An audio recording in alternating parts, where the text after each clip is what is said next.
body's bullshit blazing, still my heart is blazing.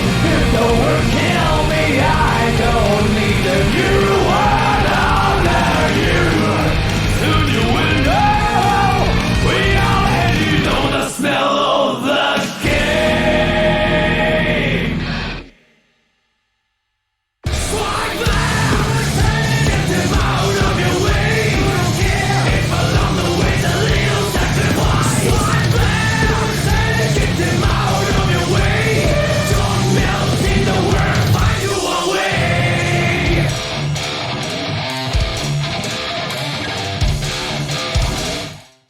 That's why go forward, don't look back.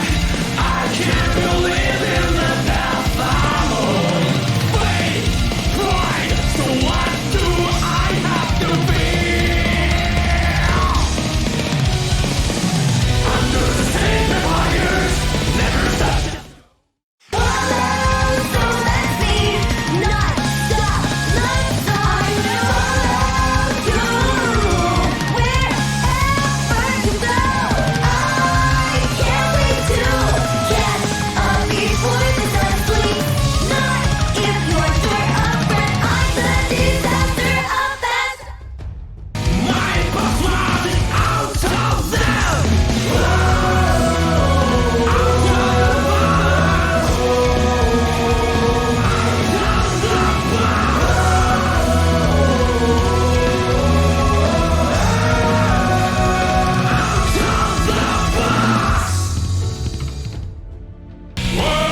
Flying like a tiger, walk in the park. Play the hero till I die. Fly like an eagle, soar through the sky. Be free till you die.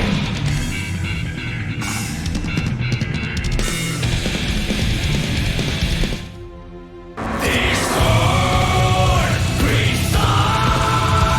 Society, your society.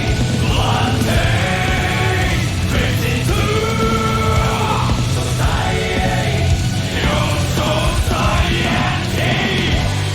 I'm a fool. We'll have only one sky. Blue, red, and white.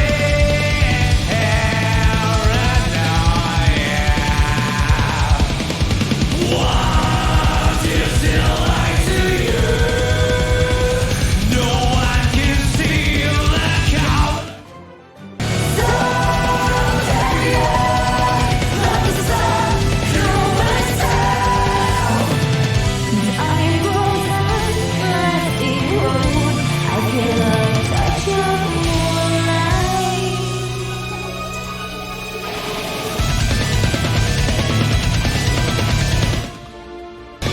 Drowning pain, I lost my mind. There's no good value there. Drowning king, I lost my mind. There's no good value there. Falling to the dark. It is hopelessness. Hello. Hello. Having a wonderful Saturday afternoon here. Everybody, thank you so much for hanging out. Welcome to the DUST 24. Pew, pew, pew, pew, pew, pew, pew, pew. Hello, Insomniac. Hello, Red. Haru Fricker. Hey, buddy. You changed your name, but I can tell. I can tell it's my boy. Welcome, everybody. And of course,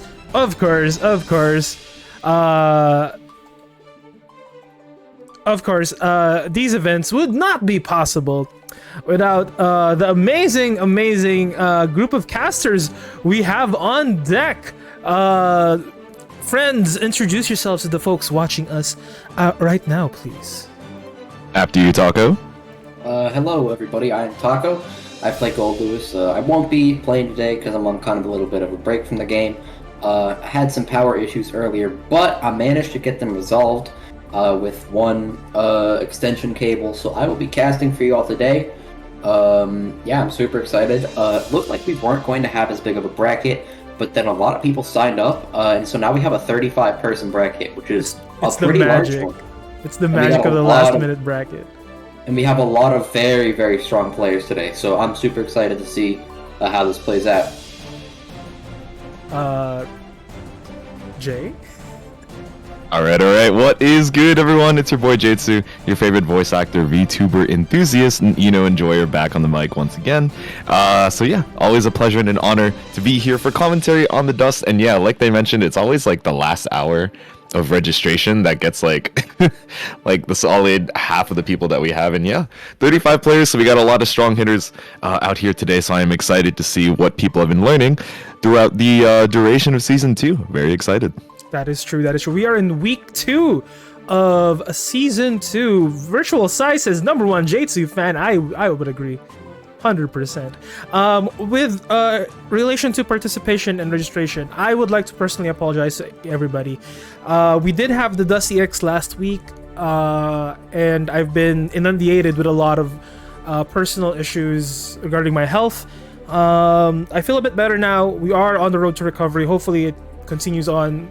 You guys should check in on me every now and then, telling me to fix my shit, put my shit together. Don't eat too many fatty stuff. Actually exercise. But if I go on at it, I should be good, because I don't want to not have to host these events, because these events and you guys are amazing, and you guys make me want to live longer, basically. Please don't die on us. Thank you. Is that Empath? Hey, Empath. Empath, introduce yourself to the folks watching us right now, please. Yes. I love Season 2. Faust Supremacy, that is all. Alright, okay. Okay, with the powers vested in me, it is officially 6:02. We are running a tad late. But with the powers vested in me, I will process these check-in results. Folks, we are about to begin the DUST 24. Let's rock. Also, Flo, hello, welcome, my friend. Red, I miss you, Red. Turtles and Beyond, welcome to the chat, my friend. JKS, welcome. Let's get back into the action here. Here we go into the main stage. First on deck, let's call on someone we haven't seen before, or at least someone we don't see often. Let's call...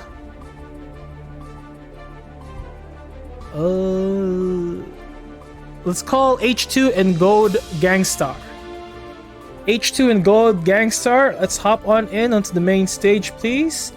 And we'll assign these matches. Does anybody else have a round 1 or round 2 match? I know Taco isn't, but Empath and Jay, are you guys playing? Yeah, I'll probably play my round 1 real quick, so I will be right back. Alright. I need to refresh. Of course the brackets have cursed me. I'm fighting one of the best guys for round 2. I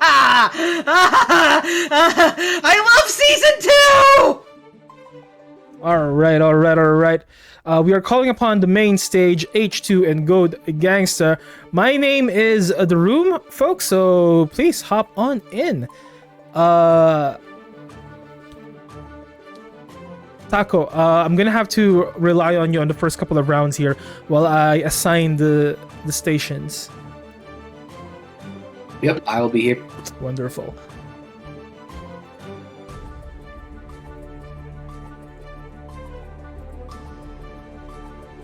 Okay. H2 and Gold Gangster, hop on in, please. O2 for the people, says Red. Godspeed, my fellow GG player. Game inf indeed. Alright, we have both players here, I believe.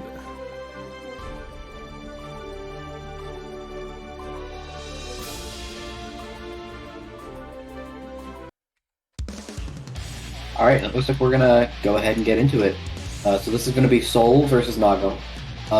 These are, I believe we've seen Goat Gangster here a little bit, but H2, I do not recall seeing on stream here before.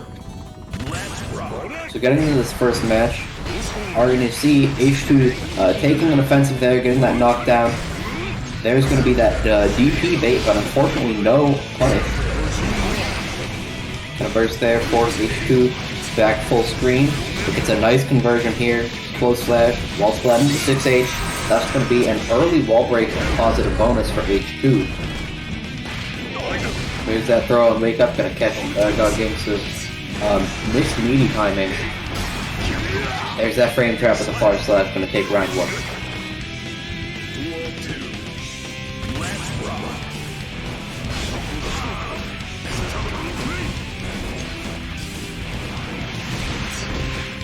Nice air approach there. There's a confirming the knockdown with the far slash. Do an offensive burst. Keep God Gangsta in the corner. Nice punish there with the clone. Maybe expecting a reversal from God Gangsta, but not gonna bite. Ooh, there's an unfortunate reversal super. 2S is gonna trade. That's a lot of blood spent for H2. That's going to be an RC into the Volcanic Viper. It's going to be enough to take that round. God Gangsta evening it out. Round 3, that's a big counter hit already for H2. But unfortunately going to drop that far slash, which is going to end up taking a little bit of blood. There's that punish on the Bandit Revolver. Not getting much off of it though.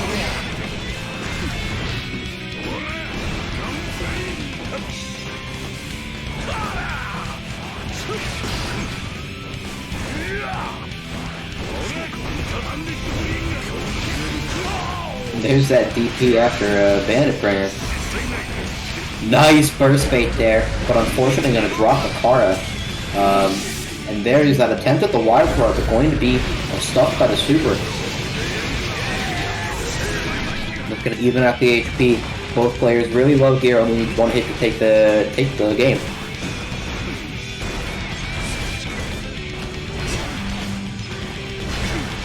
H2 is spending a lot of meter, but that's going to be a conversion from God Gangsta, close slash, JS, JH, JD, and that's going to be the wall splat, and God Gangsta will take game 1.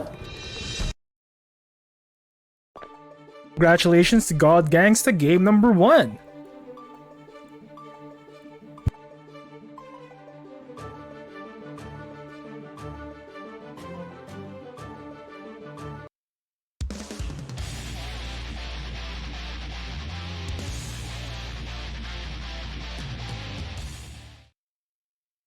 Going into this game 2 here, God Gangsta is up 1-0, so has to only win 2 matches now to move on in bracket, and H2 has to win 3. That's going to be a nice counter hit there at round start. The H2 spending a lot of meter. Nice throw there, and there's that counter hit 6H, good conversion. And nice 2S still going to catch. God Gangsta maybe picking a defensive option like back dash or jump it's going to use there. And something I've been noticing is H2 is not taking, full punishes off of, the Grand Viper there that God Gangsta's opted for.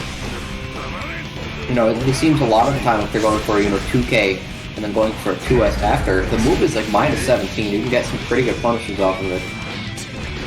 Nice air-to-air there. And the conversion off of it is great as well.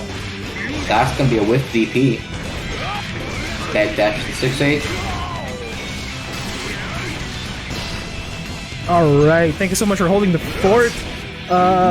Taco, we are back. And the improvised conversion there from God Gangsta are going to get a good amount of damage. That's something that I love to see Soul players do, is make improvised conversions. But H2 there with the 2S going to catch those toes and take a game off of God Gangsta, evening out the score to 1-1. We are now 1-1. H2 evening it out. Let's see how God Gangsta will answer back here, or will H2 take the ball and run with it?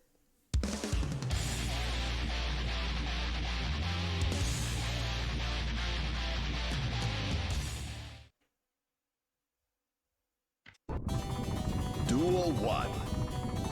Let's rock. H2 seems to be liking these clone and neutral quite a bit. That's already a lot of blood spent.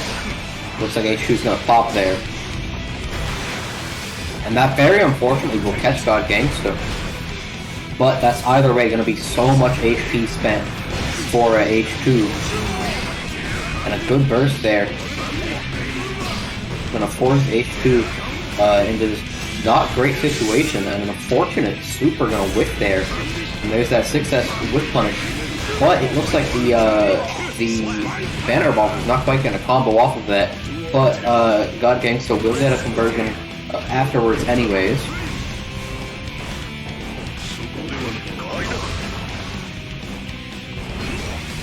It seems like H2 is really respecting the DP.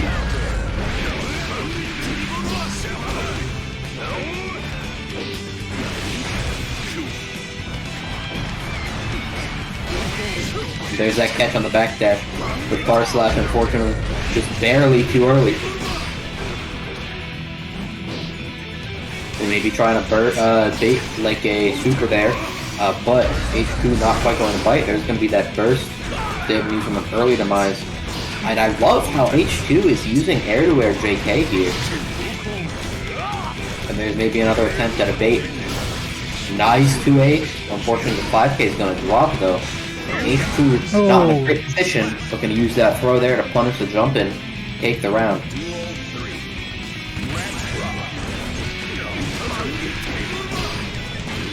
Nice throw there. I think H2 was expecting God to move in there in the opening frame. But unfortunately for him, it was a whiff, and now he's being punished in the corner. There's that counter hit, Grand Viper. Nice conversion. Counter hit 2K, here's the conversion. Into far slash. And nice JK to air to him. But that's going to be a super coming out from H2. Punishing God Gangsta for the 2K meaty. This game could go either way, and this is an important game. But H2 spending some blood there, and the 5K anti-air. We're going to take that game for God Gangsta. God Gangsta now in the lead in that very tight last match. Game number 3, very close from the between these two amazing players. I was not expecting that massive comeback coming in from H2 in the middle of that. They were very cornered at the opening with that whiffed standing S. They were really punished, but then they answered back into that corner combo. But God Gangsta was able to close that off and take the lead here in game number 3. Now we're heading to game number 4. Let's see if God Gangsta can close this off, or will H2 even it out and create an intense game 5 in the first match of the DUST 24. There's that burst bait. Looks like an attempt at it earlier, but here's the counter hits coming out from God Gangsta. Mash on wake up. Maybe mistiming that meaty there, as H2 doesn't have burst or meter for super or any other defensive options. That's going to be the fast RC, and unfortunately going to drop that HVV. But the Bandit Bringer into DP, going to catch H2 anyways. Alright, God Gangsta at set point here. Let's see if H2 can stop the bleeding. And H2 is spending a lot of blood already very early on.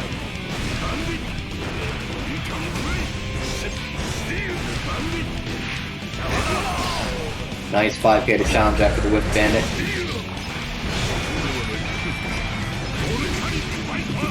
There's gonna be that volcanic viper. It's like an attempt at a fake cross up. Oh, nice whip DP! And H2 taking the drain. Very unfortunate there. Looks like it's gonna be a pop. Oh, and there it is!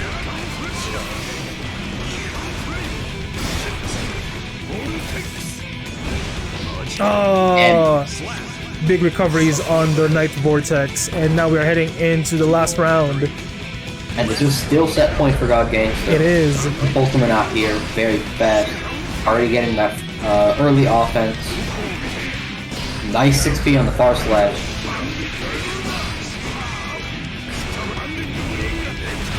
We're gonna see yet another bandit in the DP there. You gotta respect that. Strange cross up with God Gangsta was not quite ready for that. H2 at high risk, low HP. One mistake could be it. A nice burst bait there. Oh, gold burst. Let's go. That's gonna be full meter there for H2. That's gonna be a counter hit. Are we gonna see a conversion off of this? Yes, we are, but it's not quite enough to kill. There's that YRC. Get off me. That's gonna be a whiff fight, and that's gonna be it for God Gangsta 3-1. And God Gangsta closes it off. We'll be moving on to the next stage of the tournament. Congratulations, my friend. Let's call in our next match. Well played, God Gangsta, and well played to our good friend H2. Flow 355, welcome to the chat. Unfortunate Blood Rage. I'm kind of lost, so thank God for casters. Oh, thank you, my friend. Thank you. Okay, let's call in the next match here. Okay, I think everybody's done with the round 2, round 1.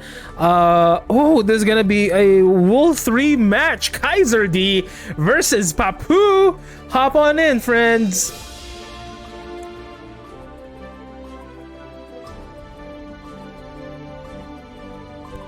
This is an already very early face-off of, I believe, 2 previous Dust champions. Meeting in... I don't think Papu has been... Papu's not a Dust champion. Like a regular Dust champion, at least. They might have been a counter. Players here, and both members of the Wake Up Level 3 team, so we're going to see... these are 2 people who know each other very well. So we're going to see how they do against each other. Kaiser, one of our strongest players here at the Dust, incredible Kai, and Papu plays a couple different characters, but I believe they're on Testament right now. Also, incredibly strong player. Papu says he's on his way. All right. Awesome. I'm gonna put their clan name in this.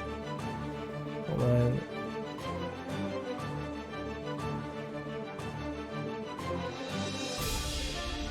I was right. Papu seems to be going into this as a Testament. You got that gold aura, and both these super strong players. So we're gonna see how they do against each other. All right. Here we go. Kaiser D versus Papu in your second game here on the Dust 24. Duel 1. Let's rock. And there's that double fireball crown start, the patented Kaiser tech.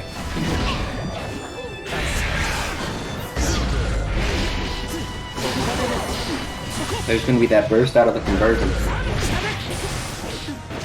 Unfortunate drop there.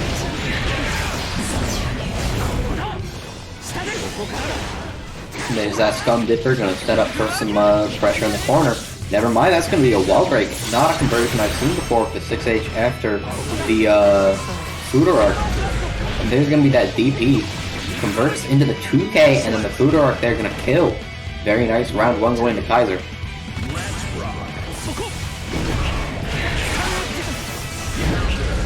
There's gonna be that Grave Reaper counter hitting. Fuder arc seems to have a somewhat high hitbox there. There's the trade, IBSD. No pressure to use today. There's going to be a teleport out of the corner, putting Kaiser in a little bit of a rough spot, but that counter hit 6P going to set up in the knockdown. There's pressure for Kaiser, but a nice match out from Papu. Catches the back dash with 6H. Get another trade with a 2K. Oh, yeah, the dragon install! Newbie buff dragon installed +4 unblocked, baby! Love that move. That's going to be the conversion. That will connect and that will kill with a dash in 5K. Papu taking it around, even out the score. Nice burst fade there. That's already so much damage down on Papu. There's a safe jump. Good arc to catch the run out.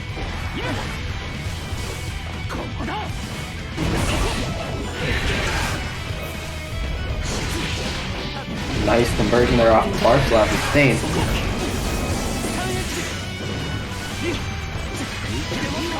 There's going to be that overhead, but no conversion. And there's going to be a drop, fast RC combo, but not spending all that meter because of the new FRC changes. Nice throw to catch Papu. off guard and take game 1 for Kaiser D. Kaiser D up 1.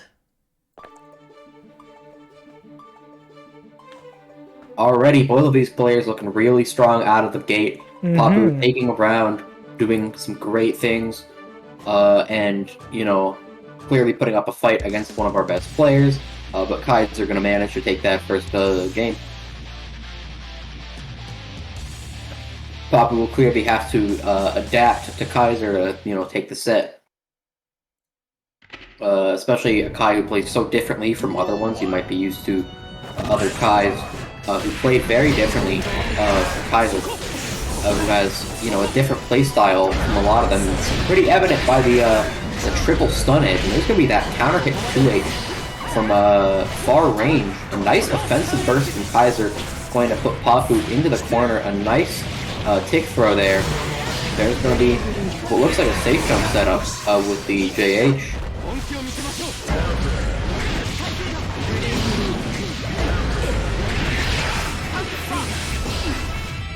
The knockdown with Stun Dipper.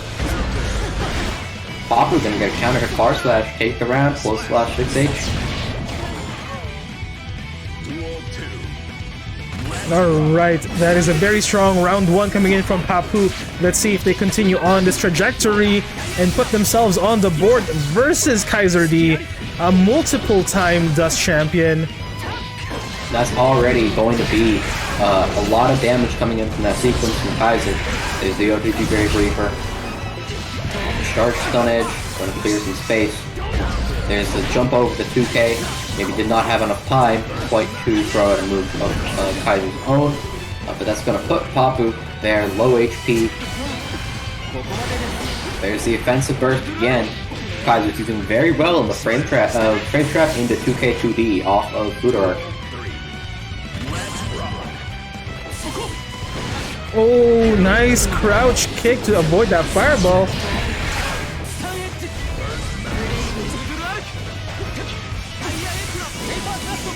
There's an unfortunate DP from Kaiser. Nice tick throw off the pro. Smashers out there, gonna get a gold burst. The Kaiser going to tech that throw.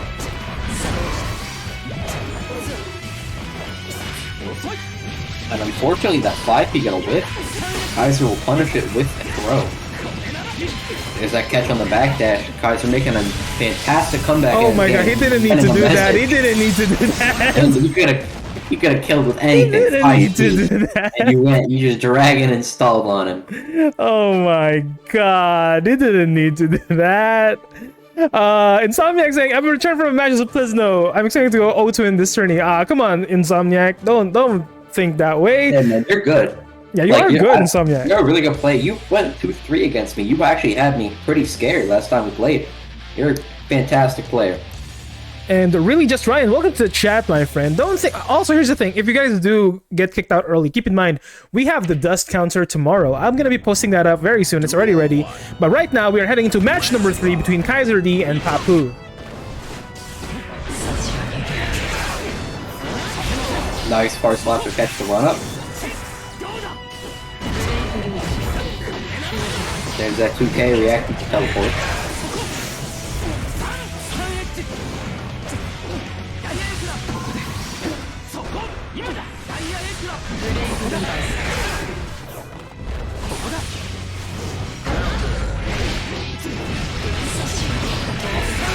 Why everyone using blue color? Good question. Also, welcome to the chat, just Ryan.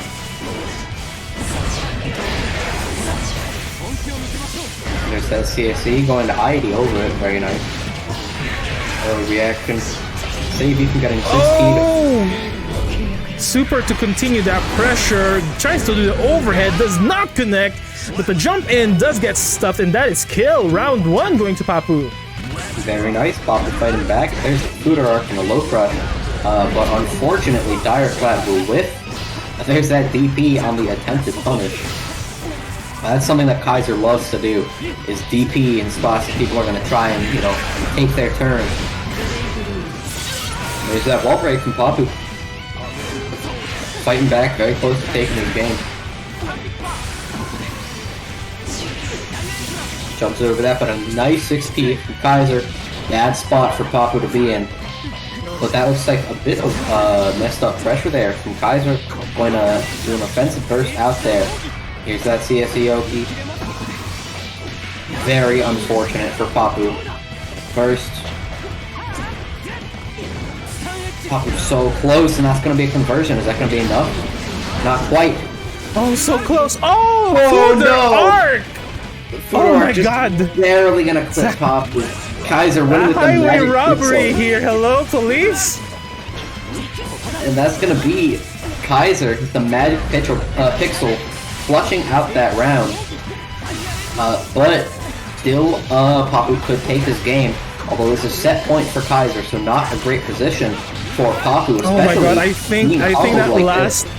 I think that last steal just really shook Papu because he is not even hitting Kaiser D right now. Because honestly, That shake me too. I would be shocked. I mean, very shocked. I would be angry if that happened to me. Once again, we are in pixel levels of HP on Papu here, and one more hit, and that is it. Kaiser D will be moving on to the next stage of the tournament, but an amazing performance coming in from Papu. Definitely not a slouch here. Definitely an amazing player. It's just that Kaiser D just has that tiny bit of edge over him. Yep. Papu playing fantastic as always. Always a pleasure to watch. Great testament here. But it looks like Kaiser may know the matchup super well. And they also, they're both on the same team. They're both on Wake Up Level 3. So it's possible they just play a lot and Kaiser just really has Papu's number. That is true. That is true. All right, but congratulations, Kaiser D. You're moving on to the next stage of the tournament, my friend. Let's just mark his score here. Calling next, Aldo and Just Ryan. Also, Aldo is one of our own Gold Lewis players. And Just Ryan, I believe this is their first tournament here at the Dust. So you are going to be up on stream, my friend.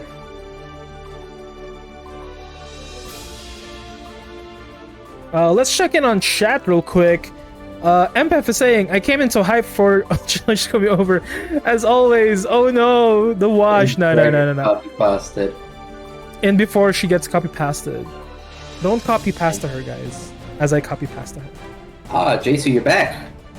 I'm back, man. J2, RNG is pretty good, dog. I'm not gonna lie to you. It was, you know, there were some very good call-outs on some autopiloting of mine, so I am out 0-2. No. But they were good games. Man, I will say. very nice. And You're coming in from a break, so understandable. You know what I'm saying? That's true, yeah. And you can tell these are incredibly stacked tournaments when you see players as good as J2 going 0-2. Like, That's true. That is true.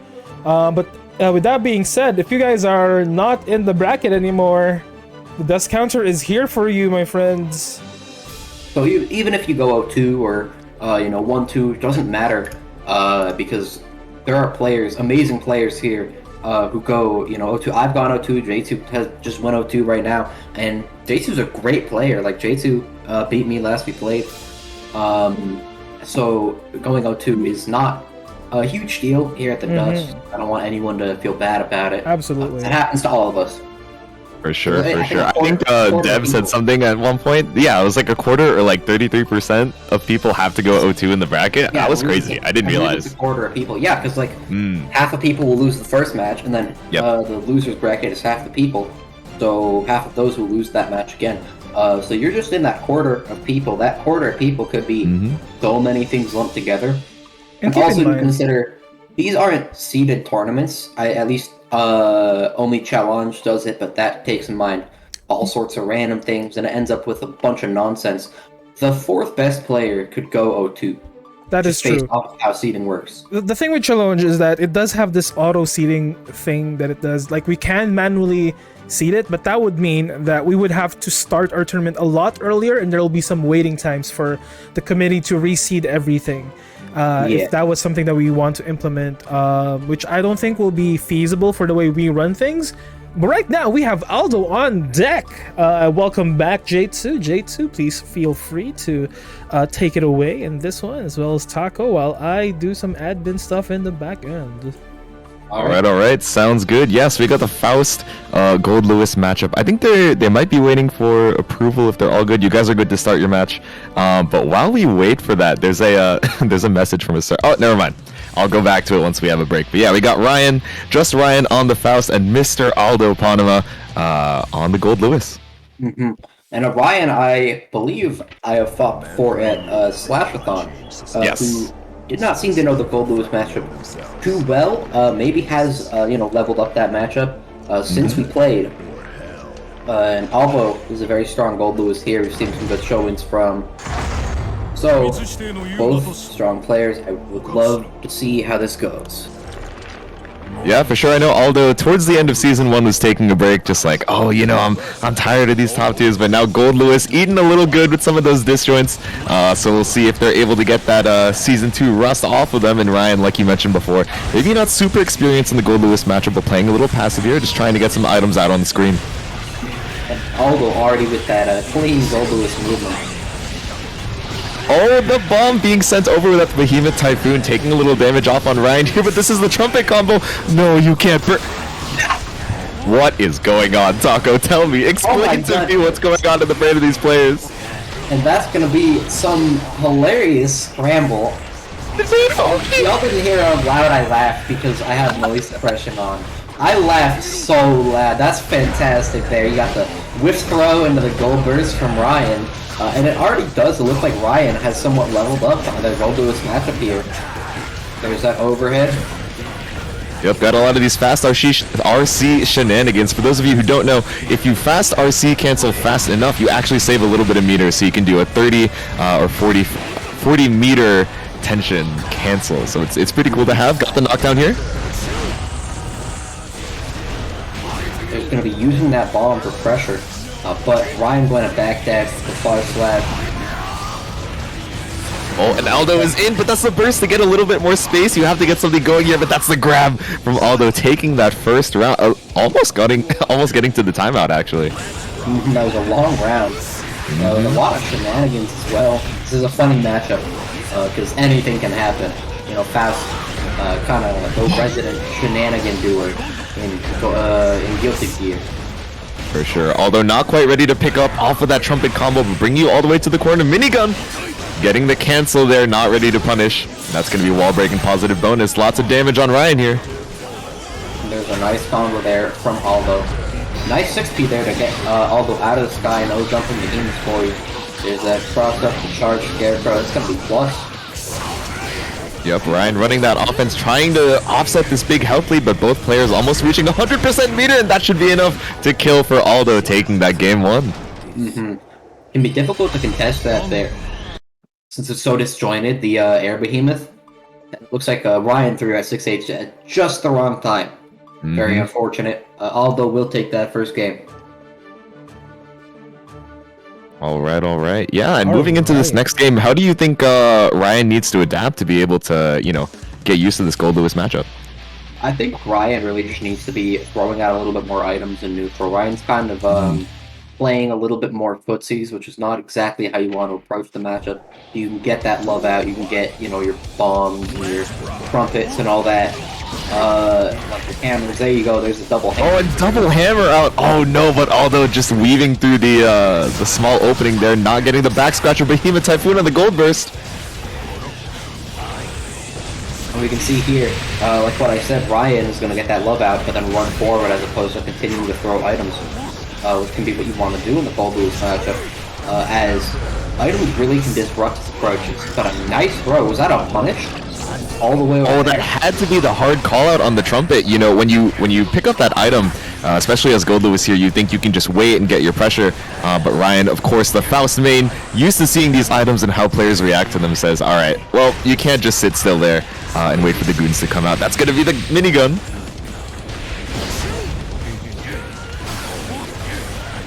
Although respecting that, ooh, that's going to be a conversion into Skyfish. And the JD catching Ryan doing the J2K, and going to take that round for Aldo. Yep, and so much meter on the side of both Ryan and Aldo here. Maybe not too sure what to be using on in neutral or whether you want to keep up the offense. You know, Ryan kind of playing on the back foot here, but able to get this pressure started. Mini Faust. Yep. Security guard active.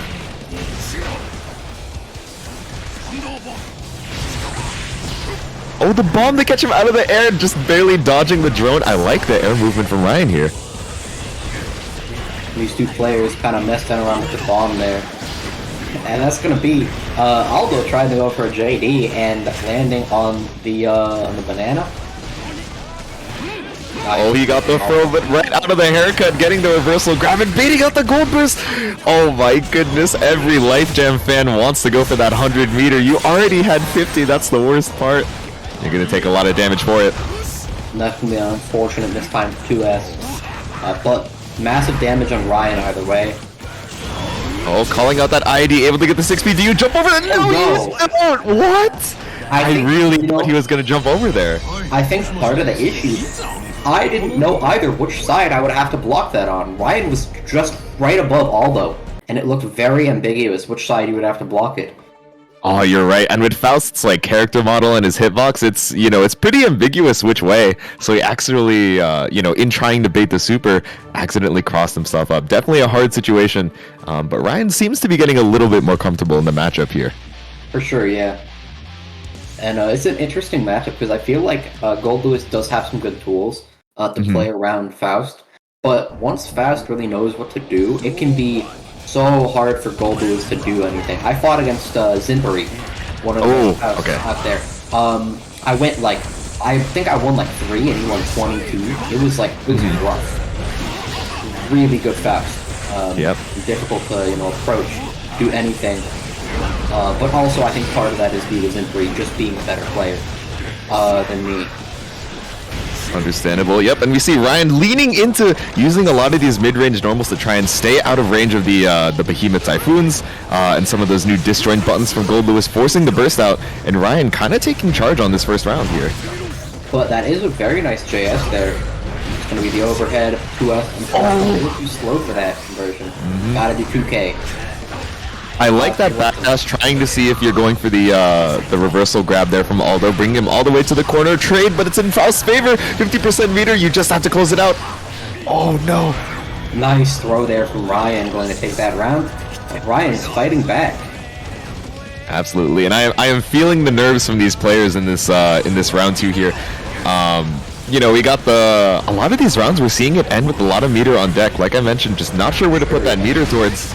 But you know, it is definitely a weird matchup. So this tournament has so many buttery announcer voices. J2, not me. But yeah, we got J2 counts as like 5. So.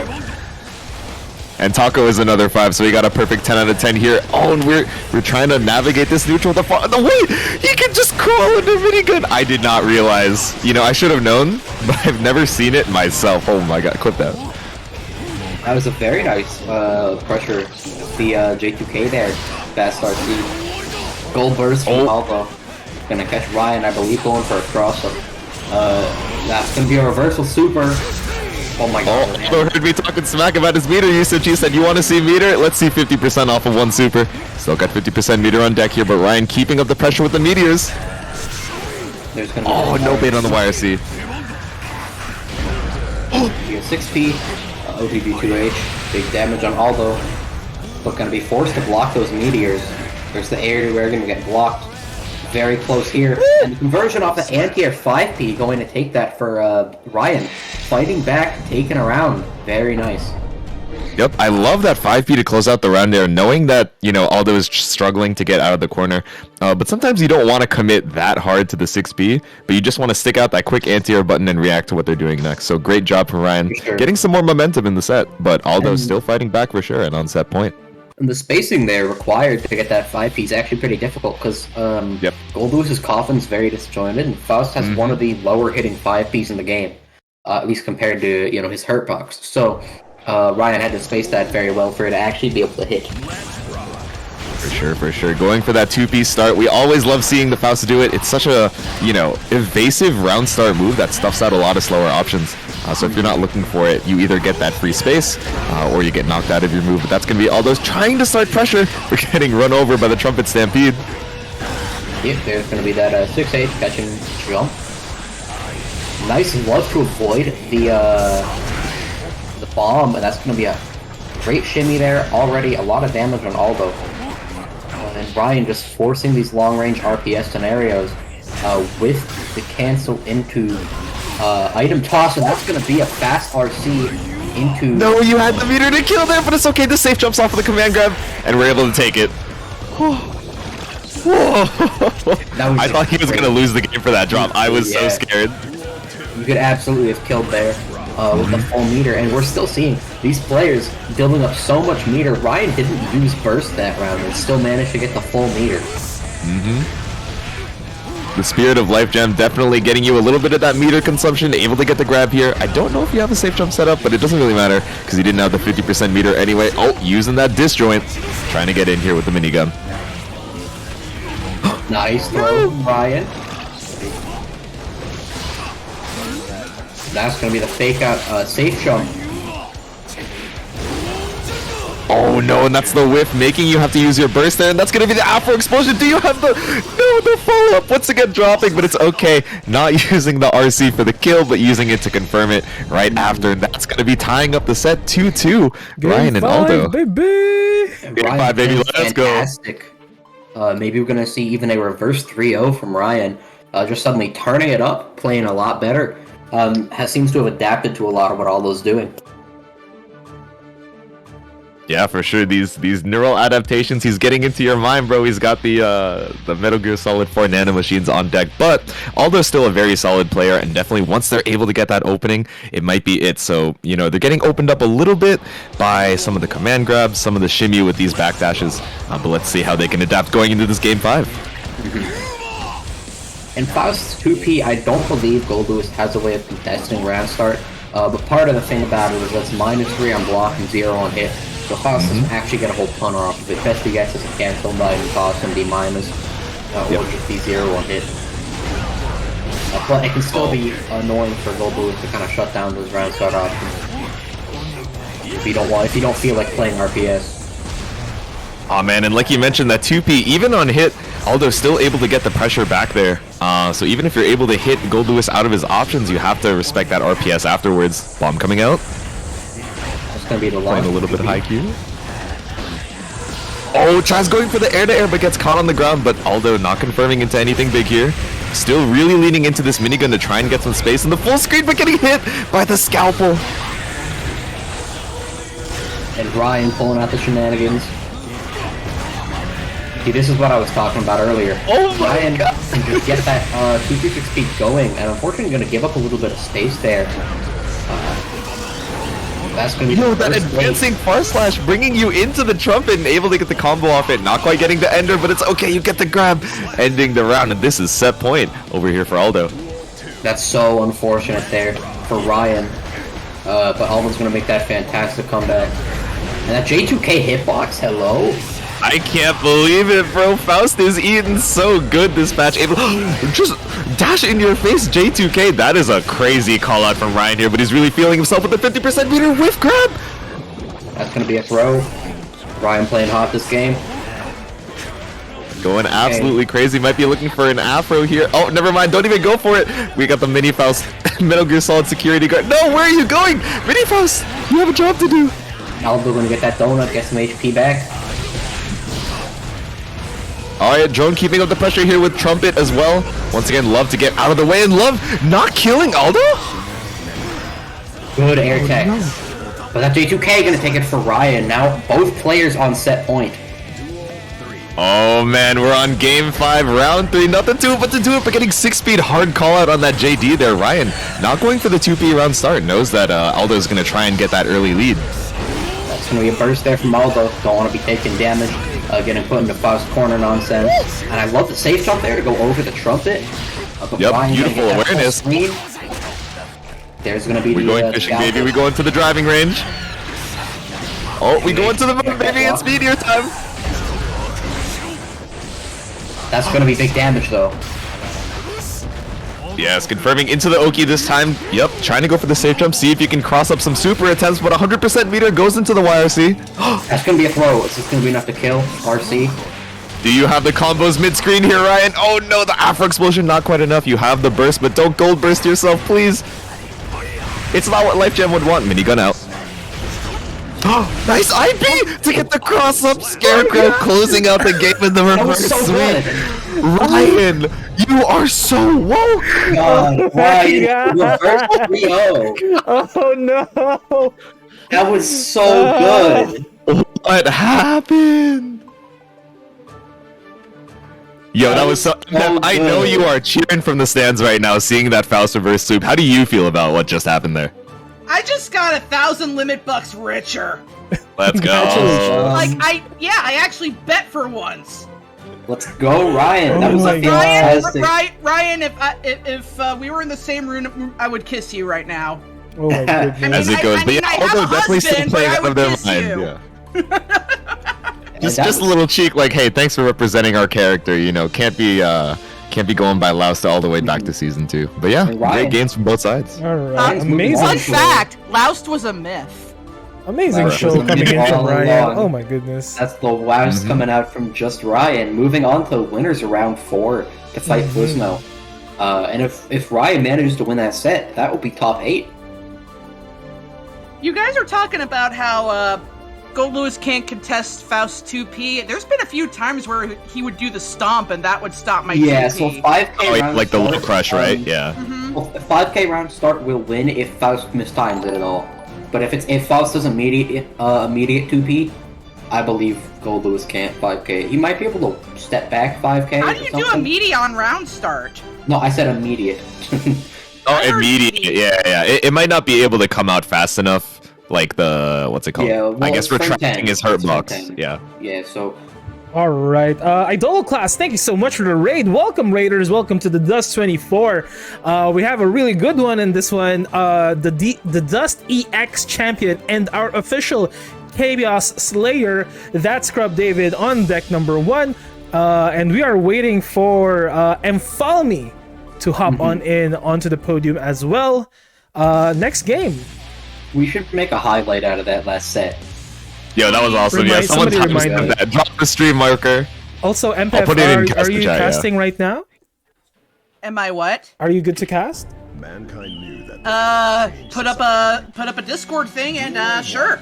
I'll hop out for this one. So you All can right, look let's at have it. MPF and Jay take care of this one then. All right, sounds good. And while you load up that Discord, we're going to be seeing David already forced out of the burst. You know, the Ram Axel matchup, once you're put into the corner, it's so hard, so you just have to, you know, not take that pressure. But already the sword toss bringing you over, and this should be a decent chunk of damage with the Mortabato. All right, off the hard knockdown, just going for 2k there, trying to maybe see if the super comes out. David fighting back here. We got the time stop on deck. Oh, Winter Mantis! I would not underestimate Scrub David at all with his comebacks if last week's Dust EX is anything to go by. Absolutely, it's all good, all good. He's still fighting off that magic pixel, but if anyone can do it, it's him. Calvado's coming out. Oh, and not interrupted by the 5B. You hate to see it. M-Pom still got the burst on deck. But now that means we have to deal with Calvados more often. That's true. Calvados does like quite the grip of damage. I don't know if you've seen any of these combos. I've seen them done on myself, and trust me, they hurt. I'm just Oh, thankful JS some to get you out of characters there. can actually maneuver through it pretty easily, so... Yep, and David But you maneuvering can't beautifully with maneuver this through Tokyo a one Otore. vision. No way One for this vision. being frozen in time. Absolutely, unless you're a time traveler like Axel, you don't get the right, but we're getting the RC, bringing you with the side switch all the way over to the corner. Are we going to break? I think not. I like that decision here from Emphalm.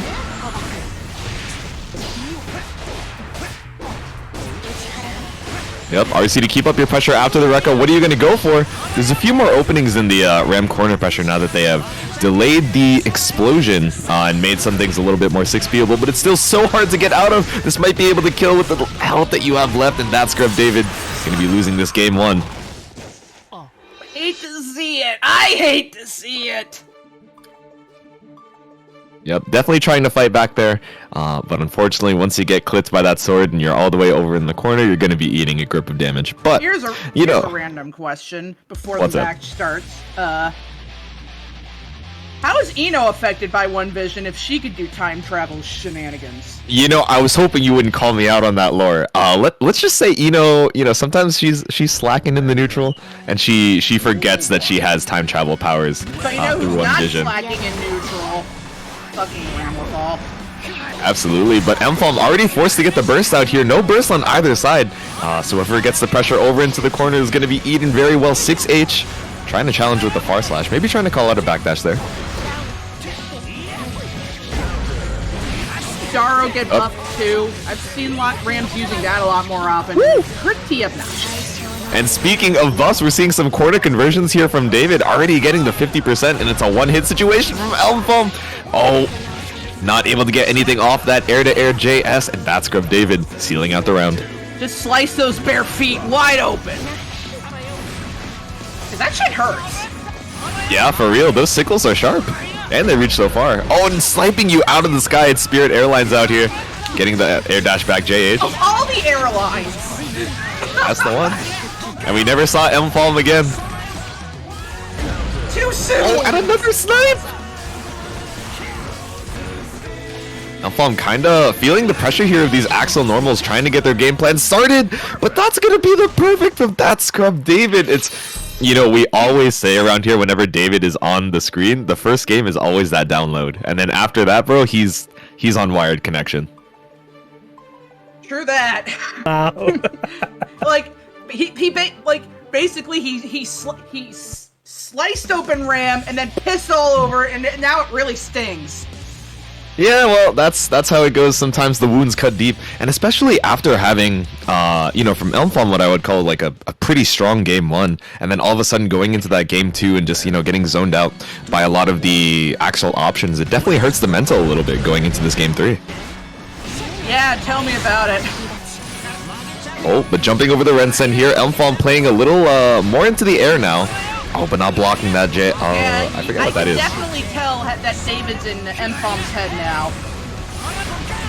Yep, feeling it. Definitely getting a read for these habits. Trying to get into the neutral in that IAD range, but getting sniped out every time they go for it. Yeah, Axel does that. Getting the reversal super on that Rekka gap. Knows that you're looking for it. Oh, and following that right up with a Mantis. Yep, into the command grab. You know they're feeling bad about getting sniped out of the Rekka, and then, while they're upsetty spaghetti, you gotta go for something a little cheeky there. But it's the most delicious spaghetti sauce I've ever tasted. That's true. The PRC. Oh, the dust! Just barely catching you over there and confirming off of that sword explosion. Oh, it seems Mfalm getting some momentum here. You got the positive bonus as well. You have a lot to gamble with here. Oh, David, great defense. Oh, no, but Daro catching that jump out and tying up the rounds here in this game 3. Daro? More like Daro. True. Darant. Darshant. And you shan't get into this airspace anymore. Mfalm, yep. Trying to play super careful here. The flip kick, actually really good in approaching the Axel. It's a very weird angle for them to have to commit to. But unfortunately not getting them in here, and you're running out of health to be able to gamble with. I think Axel had to re-download and replace the file, but it seems to work just fine, because, woo! Oh no! I'm trying to work with the flip kick PRC, and then unfortunately just bursting straight up all the way in Canada, and that is going to be game 3 over to that Scrub David. We are 2-1 right now. David's looking at set point.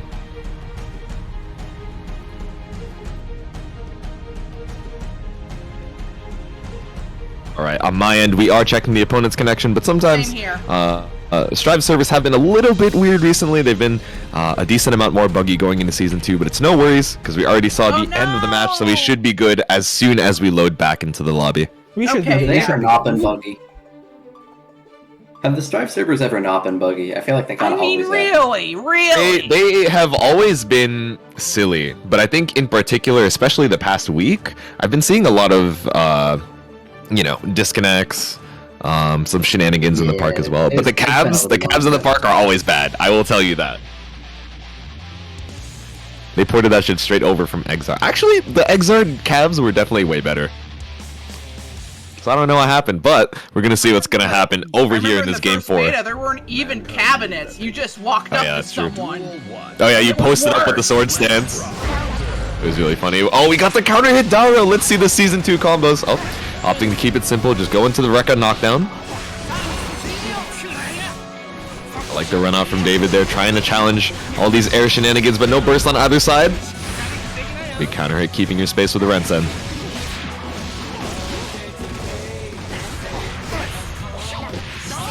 Oh, you can't just be throwing out Dario there, especially when you don't have a lot of tension built up. You are minus able to get the punish, and now you have to make your way back in on that scrub David with his 50% meter. I mean, don't tell Ram that she can't do something.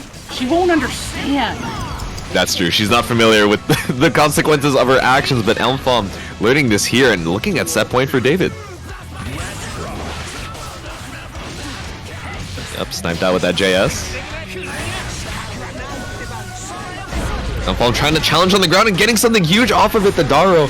Not quite a knockdown, but you are plus after the situation. Another JS to get in here. Why did they even give her that Rekka? Why? That's true. Not sure how I feel about that RC, honestly, because now you are reset to neutral. You don't have the meter to be able to contest, but you only need one more good hit. But David is going to make it very hard for you to get it. Yep, PRC out the flip kick. Once again, trying to be a little stylish here. The burst comes out from David. Oh, Quite the hero, but using the Dio special.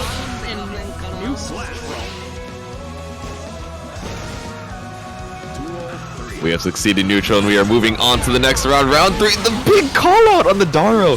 Nice 6B from David.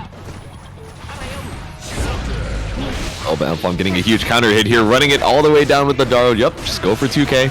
You're plus after the hit, but not that plus after Daro, so I like the option there. Just keep up the corner pressure. Oh, the 6H roofing, but no punish from Elmfalm. Oh, what is nice going counter on? hit before she can put out another 5S. You love to see it. Oh, I know and I do. that is going to be game 4, set 3-1 over to that scrub David, but That's definitely actually super well the played first from time I've Elmfalm. ever seen Ram's slump animation. That's kind of cute. Yeah, today we learned. Today I learned. Congratulations to I mean- that scrub David, once again proving that he is indeed a top tier player here on the Dust tournaments. But Mfame, amazing performance as well. But we're moving on to the next stage of the definitely. tournament. We are calling upon Moy Rustang and Kai Monkey. Falm, you are a cool guy. Just because I'm biased against Ram doesn't mean I dislike Ram players. I want to make that absolutely clear. Even though my bias against Ram is a little softened now, I still like seeing her lose. I mean, either way, congratulations to both of the players. And Fallen was playing very well there, and also what a fun range for me to watch in general. I think Fallen has a very fun play style to watch. Checking Twitch chat, Farron Desalier says Axel's secret is that his sickles are made out of Legos. That hurts, bro. Don't step on those sickles. Also, big thanks to Idoloclast, buddy. Thank you so much for your sub. Oh my goodness. Thank you. I believe we have Kai Monkey on deck right now. We're just waiting for Moy Rustang. Yes, Moy sir. And while we Rustang, wait, speaking of catching up on chat, there was a message from Plizna that was an interesting story from earlier. So what he said was, oh, J2 will go 0-2 and still make it to top 8. So I may have entered, a few brackets this past week. A few new ones as well, including like rollback on block, Iron Main biweekly, etc., etc. And through 4 brackets in 48 hours, can you guess how many DQs I got? How many? Like the other person DQing. How many? You gotta guess first. 4. 8. 5. It's actually right in the middle, so it's 6 DQs. So one of them, I straight up went to That's right in the middle. 0-2. That was more than both our guesses. No, 4 and 8. It's right in the middle. And then as I was I saying said that, you 5. said 5. Yeah. It's close to the middle. But yeah, I got 6 DQs in 48 hours, and there's a top 8 graphic out there that I got off of straight going 0-2. Wow, that's great. Here we go. Kai Monkey versus Moy. All right, the Rusting. Kai Monkey versus Moy matchup. Empath and Taco, take it away. And Kai Monkey is obviously a soul player, one of the stronger ones here. You can tell by the name. You can even see, look, right soul right there. No, Kai Monkey's a great Kai player here at the Dust. And Moy is a everybody player. I think I've seen Moy play at least half the roster in tournament, and each and every one of those characters he's played with quite the level of proficiency. But seems to be opting for Gold Lewis in this matchup. Next is going to be that counter hit. Vapor thrust out of the frame trap. People always bag on Kai's DP, but I don't think it's that bad. I mean, it's now pretty average. The only things that make it not great is it can be low profiled, and it used to be slower. So now it's just that you can do like a 2K or something on low profile. Yeah, but it seems to be doing just fine against Gold Lewis. There's going to be that 6 speed of stuff Booter Art. Not Very enough nice. to get the round back, but the night is still young. The row on wake up there. Nice 2K to catch that. Stack dash. Throw whip, but being able to cover with the burst. There's that intimidating Thunder Drone. Thunderbird. That's the same difference. Same thing. There's going to be the Stone Dipper, 5P. No conversion, unfortunately. Air dash is a little bit too low for that. There's going to be the RC into the conversion. 5K 6H. Going to take that. Kai Monkey evening it out. Another round. Nice JD over the far slash. Yeah, that JD is, A menace. They was already really good, and then they decided to buff it and make it disjointed, and now it's one of the best jumping rolls in the game. It's fantastic. That's gonna be the bait, I believe. Never mind. no! Let's delay 2K. Kai Monkey committed!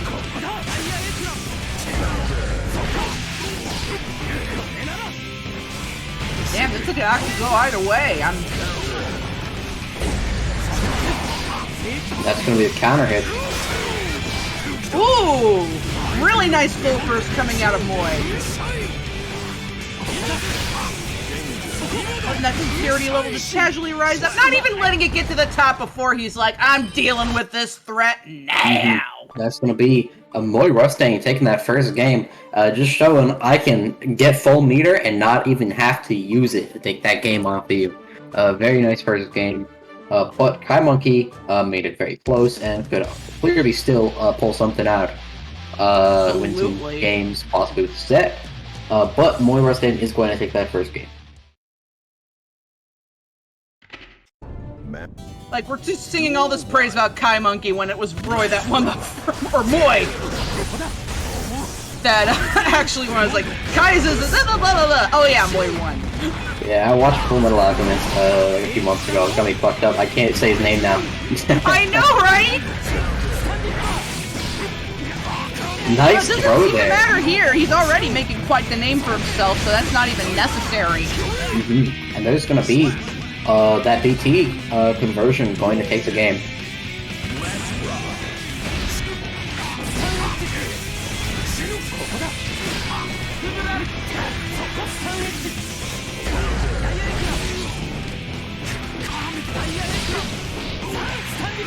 Monkey making sure that the shock state doesn't go anywhere anytime soon.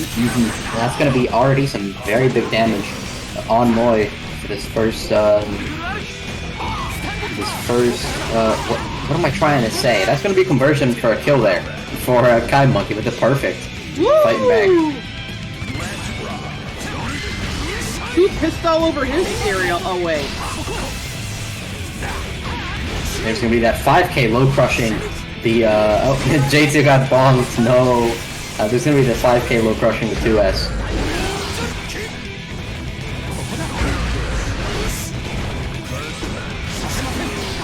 Spin out of that overhead. Whoa, nice air behemoth to dodge the charged stun edge. It's going to flash with a 6-speed. Okay, then that's gonna be. There's the double low setup. Let's see, And Dark that Knight is a lot. game 2 for Moy Rustang. Moy, very strong showing out of the gate. Limit, could you update the scoreboard? Moy's up 2-0. Yeah, I didn't save the first time, but it is up now to a Okay. Awesome.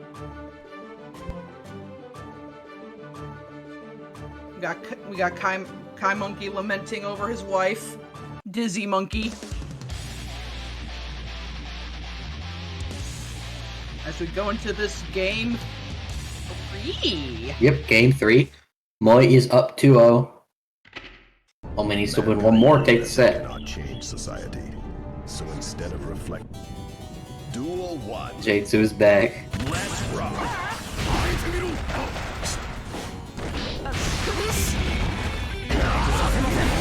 There's gonna be the burst bait. Famiki has been, oh, that's unfortunate, the drop there. Catches the backdash.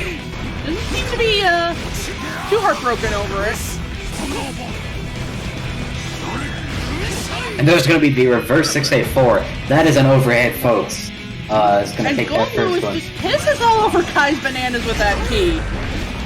You didn't have to phrase it like that, though. I'm not the one who came up with the P in the first place.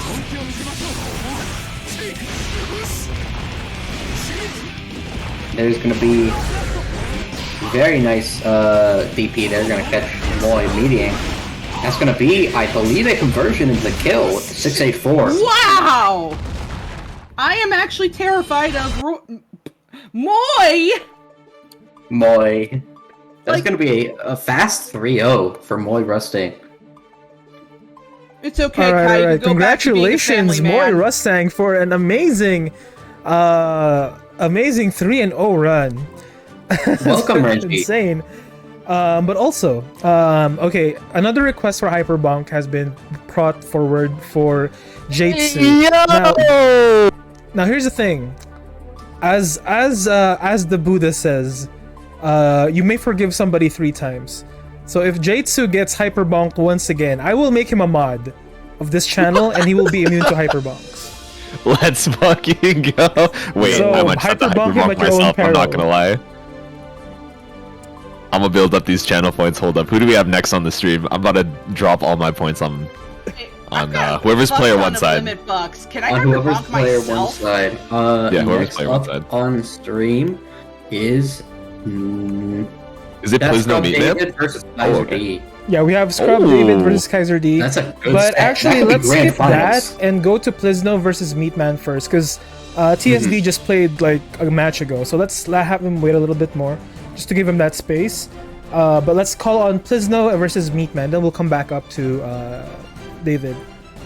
And we got, it seems like some support here for Blaze Blue. Let's go. Blaze Blue is great. For those of you who haven't played it, play it.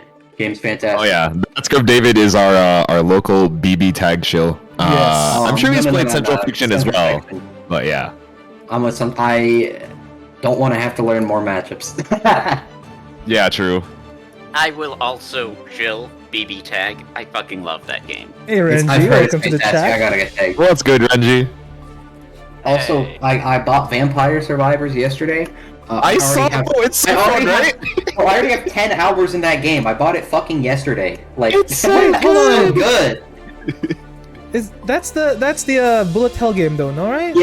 Kinda, Yeah. It's like a mix of a bullet hell and Because like every time someone rope. says vampire, I'm thinking about Vampire Saviors. I was like, it's not out yet. I've been waiting for it. Oh. I've I been was hoping waiting these- for it. It's I was it's like a hoping these mob guys hell, but finally the got that idea is still well-deserved similar to resurrection. Bullet Hell, yeah. And then it's also kind of like a roguelike with like the upgrades and stuff and the weapons and all that. It's so much fun. And it's $3 on Steam as well. So worth it. That is a good deal. But right now we have Plisno on deck. We're just waiting for Meatman, unless that's Meatman. Like, even if I never play again, I got my money's worth. Is this... I believe... Here we go. So you're gonna be putting... Oh no, your money that is on Meatman. Okay. Meatman. All right. The only one who is noticing that we have a Faust in top 8. Yay. Ryan. Let's go. Mwah, mwah, chef's kiss. Anyway, Renji and Jay, take it away. All right. Sounds good. We got Plizno representing the Jacko Nation over here, and we have Meatman, definitely a killer, a butcher out on these streets, representing the Geo. There definitely were a lot of doomers after seeing those patch note changes, but we'll see how strong she is going into this game 1. And speaking of patch notes, Jacko got a lot. Like, Yo, Jacko is eating, but a lot of people are saying, oh, now she's just a normal character. But Plizno kind of proving us wrong here. yeah. Now she's just a normal character with ridiculous pressure strings. That's true. And starting off with her pressure string meter round start is so, it's so strong to be able to get that round start gamble. Oh yeah. Oh, we got the countdown explosion on deck. Wait, is it gonna hit Plizno? Okay, never mind. I was scared. Blitz knows what they're doing, I think, on that. Absolutely, Meatman struggling to get out of this Jacko pressure, just like you mentioned, and oh no, getting caught out by the 2K. These God normals are going crazy. The run up. Is that 6H? I think it's 6H, right? To get the kill off of the wall break. Oh my goodness. Plizno is optimized, bro. He's looking at the dust loop. Emo Tarkin. We see you writing 75% of that Jacko dust loop. These are the fruits of your labor. Congratulations. That's your son right there. I got a prediction up, like 5 seconds before Plizno already took that first game. Nice. Veggie Man and Pliz, yes? What am I looking at here, Taco? What in the world? Well, Veggie Man needs some love, so I'll toss you that way. Absolutely looking a little vegetarian here. Already getting the burst out from Plizno, but starting up that pressure off of the big 5H. No burst on either side.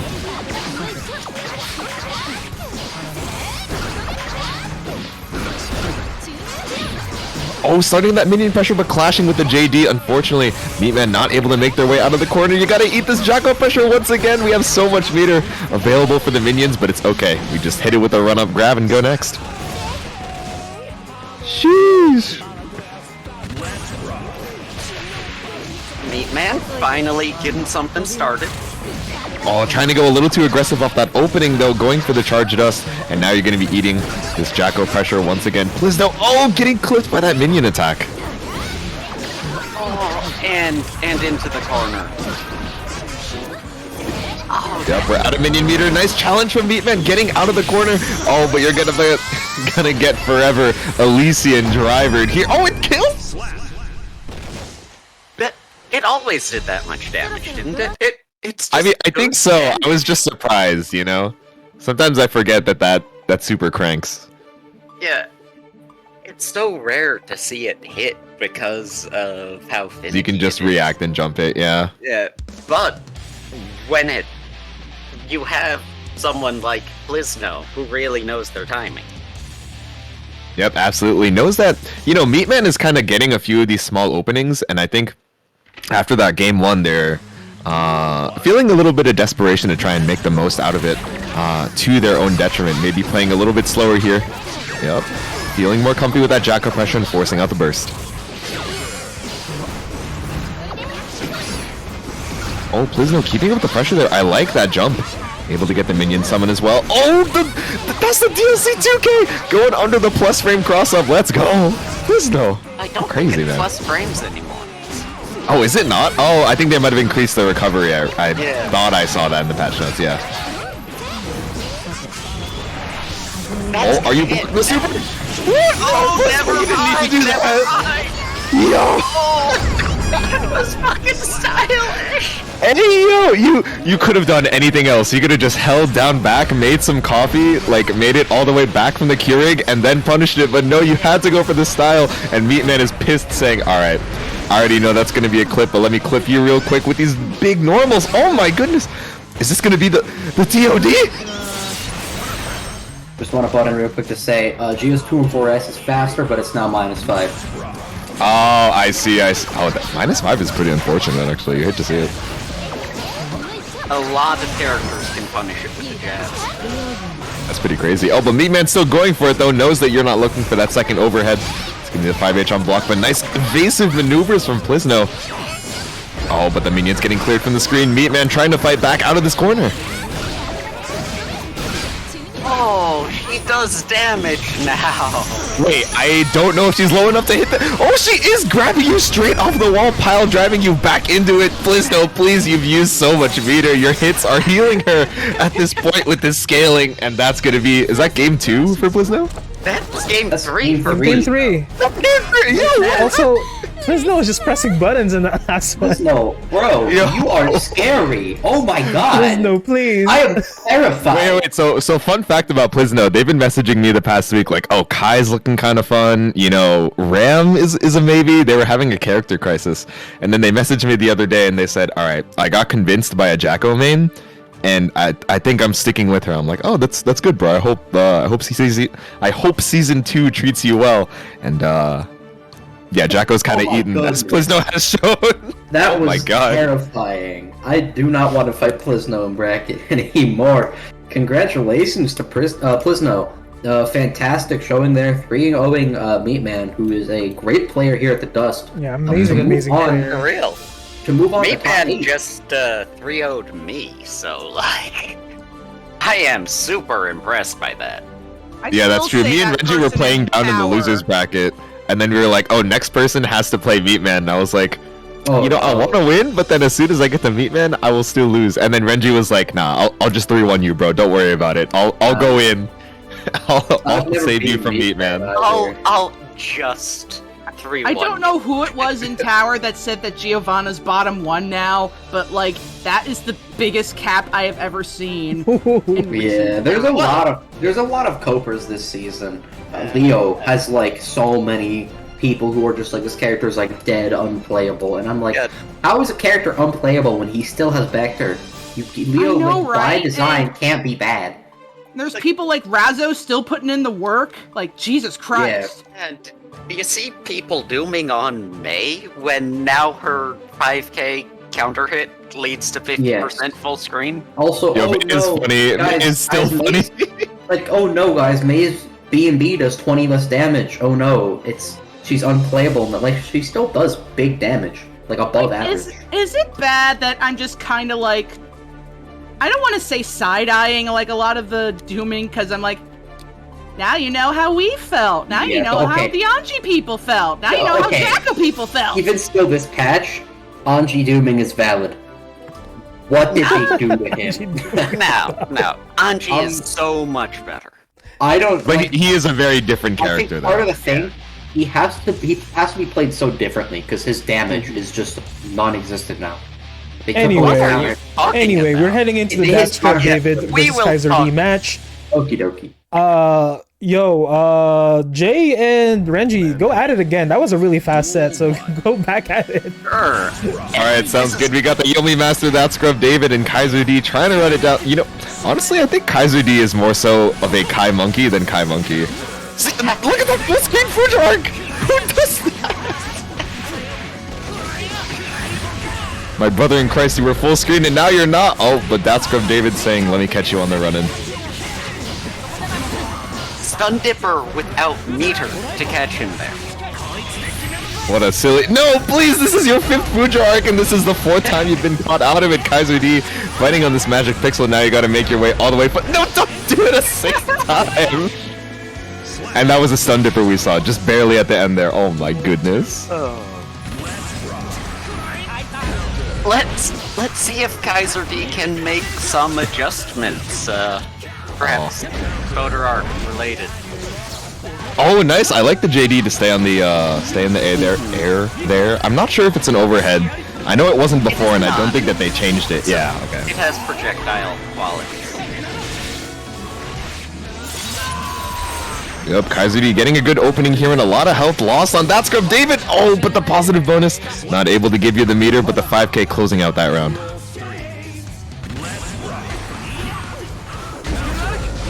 And that one paid off. Yeah, with the big counter hit as well, bringing Axel all the way over to the corner there. No catch on that jump S though. I think that's actually double-digit Fuja arcs in this game. This singular game.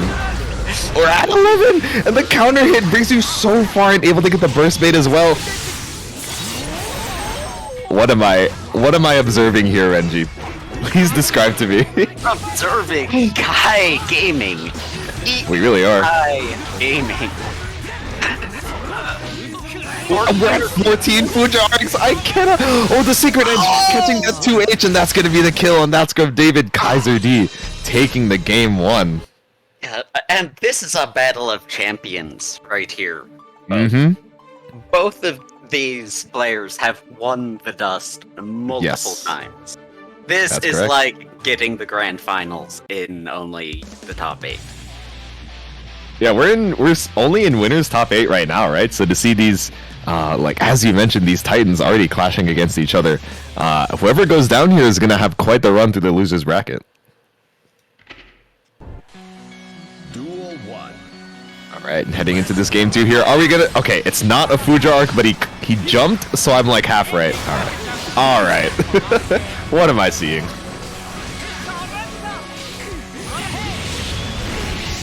Alright, Tokyo Tomore trying to stop that dash momentum and the momentum from Kaiser D. Just hit him with something a little bit silly. See if you get in the brain here, and that's the gold burst coming out from Kaiser. Big whiff. He's able to get the pressure going. That's what he needs more than anything else. Oh, able to get the 6B out there. Oh wait, is this OTG Dragon install? What do you mean? Yo, Kaiser is such a fun player to watch, man. For real. Oh, but that's good. David making use of that close slash run cancel. Oh my god! He's so far! He is literally a plane. My man is like JJ the jet plane. This is my first time seeing a high-level Kai in Dragon install. That is insane. That is actually ridiculous. And getting a charged dust and overloading David's mental stack to hit him. Yeah, absolutely. I 100% got hit by it, looking for those, silly Fuja arcs, looking for some stun edges, and then all of a sudden he's standing still and doing 80% of your health, and this DPRC might be enough to close it out. Oh, not quite. Scaling on DP. Oh, beautiful backdash on the command grab, able to keep your spacing as well, but that's the super through dire clat. Fujar? Oh, I can't believe that didn't hit the hurt box on the sickle. Unfortunate, you do not have burst for the next round here, Kaiser D. I feel like Gold Burst is very weird with extended hitboxes. Yeah, for sure. Oh my goodness, jumping over that 2H, it's actually, with the dash momentum, it brings you so far. So Kaiser D not just doing it for the meme. I get it now. He wanted to go over 2-8. My eyes are open to the Fuja arc way. I can't believe it. Oh.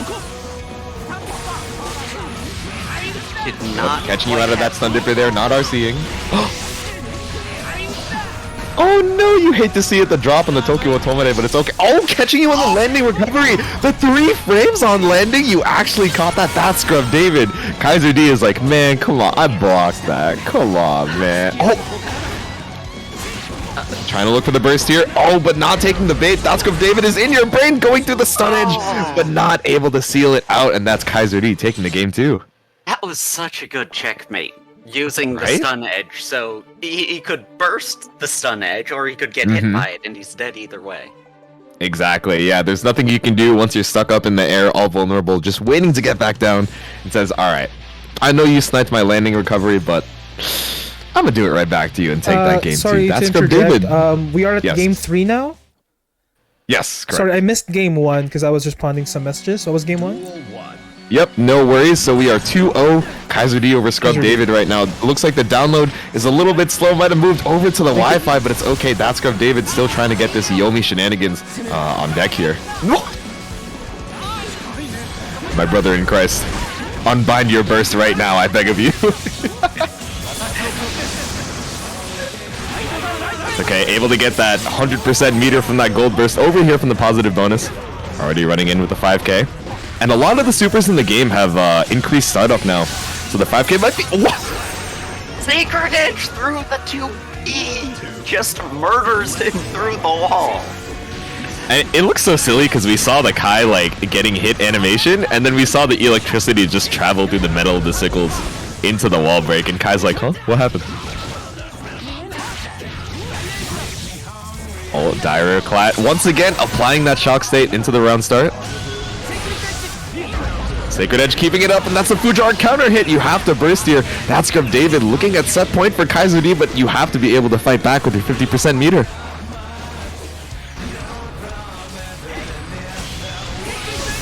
Oh no, I thought you would jump over the stun edge, but trying to stay out of the air here. I like it.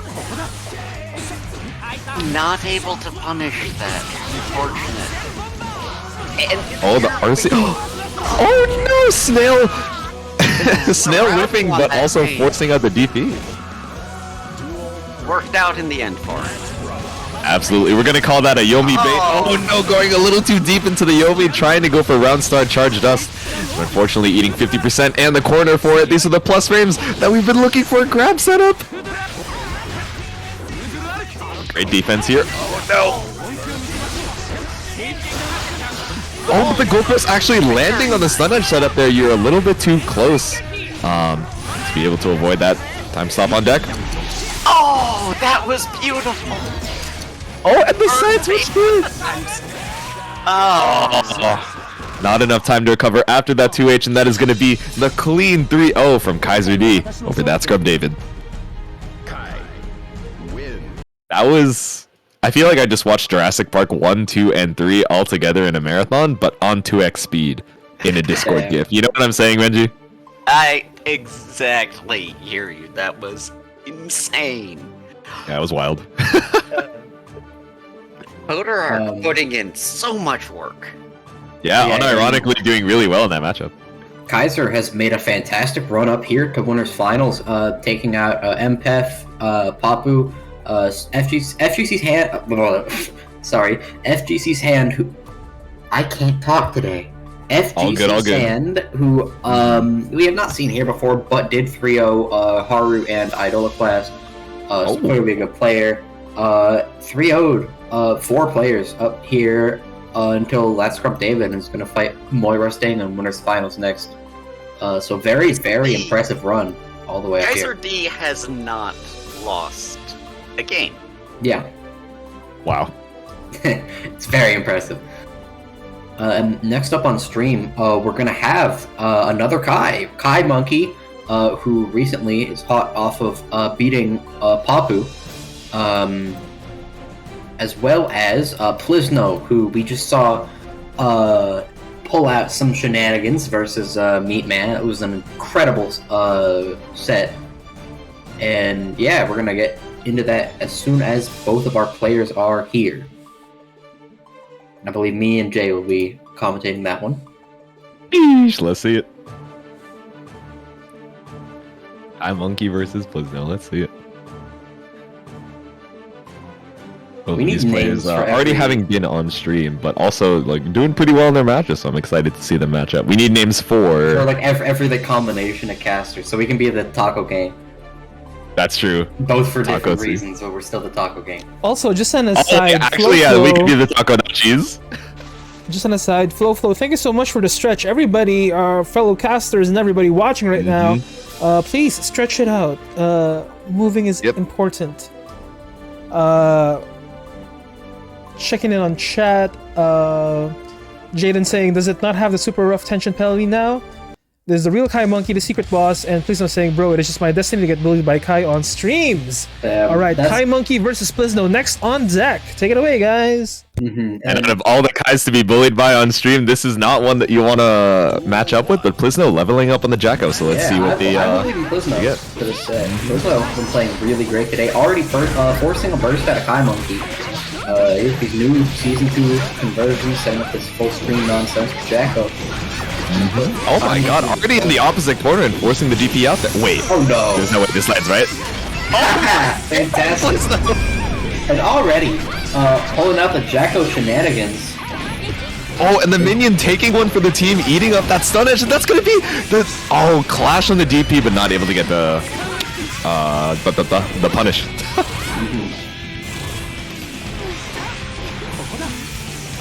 Oh, stun edge, applying that shock state there, getting a lot of options to be able to cancel out that stun edge, and Minion doing the work for you. Said, let me solo him, my queen.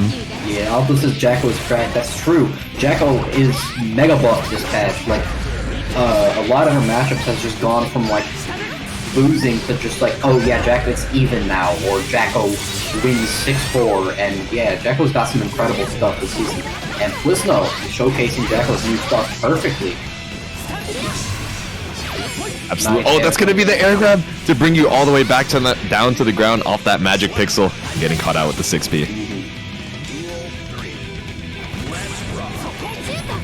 Yep, Blizno playing pretty defensive on these round starts. Doesn't want to challenge a lot of these Kai buttons. Oh my goodness, 2D to go under the charge stun edge. That was Starting great. your pressure here. Got some magic knowledge here from Blizno. Oh, that's gonna be big damage though with 5H. Let's see. I think that was meant to be a Ride the Lightning from Kai Monkey. Oh, okay. Good. Active rate. What is going on? Goodness. No, that can't be real. What did he just do, Blizno? You know, giving Jacko more minion meter might have been a mistake. Oh You had the RC for the burst bait, but not going for it, but it's okay. Sacred Edge going straight to the chest and taking that game one. no. Might have had the RC there for Blizno to live, but Kai Monkey's going to take that in a close game one. Yeah. Blizno very clearly has it in them to take the set. Just has to win 3 as opposed to 2.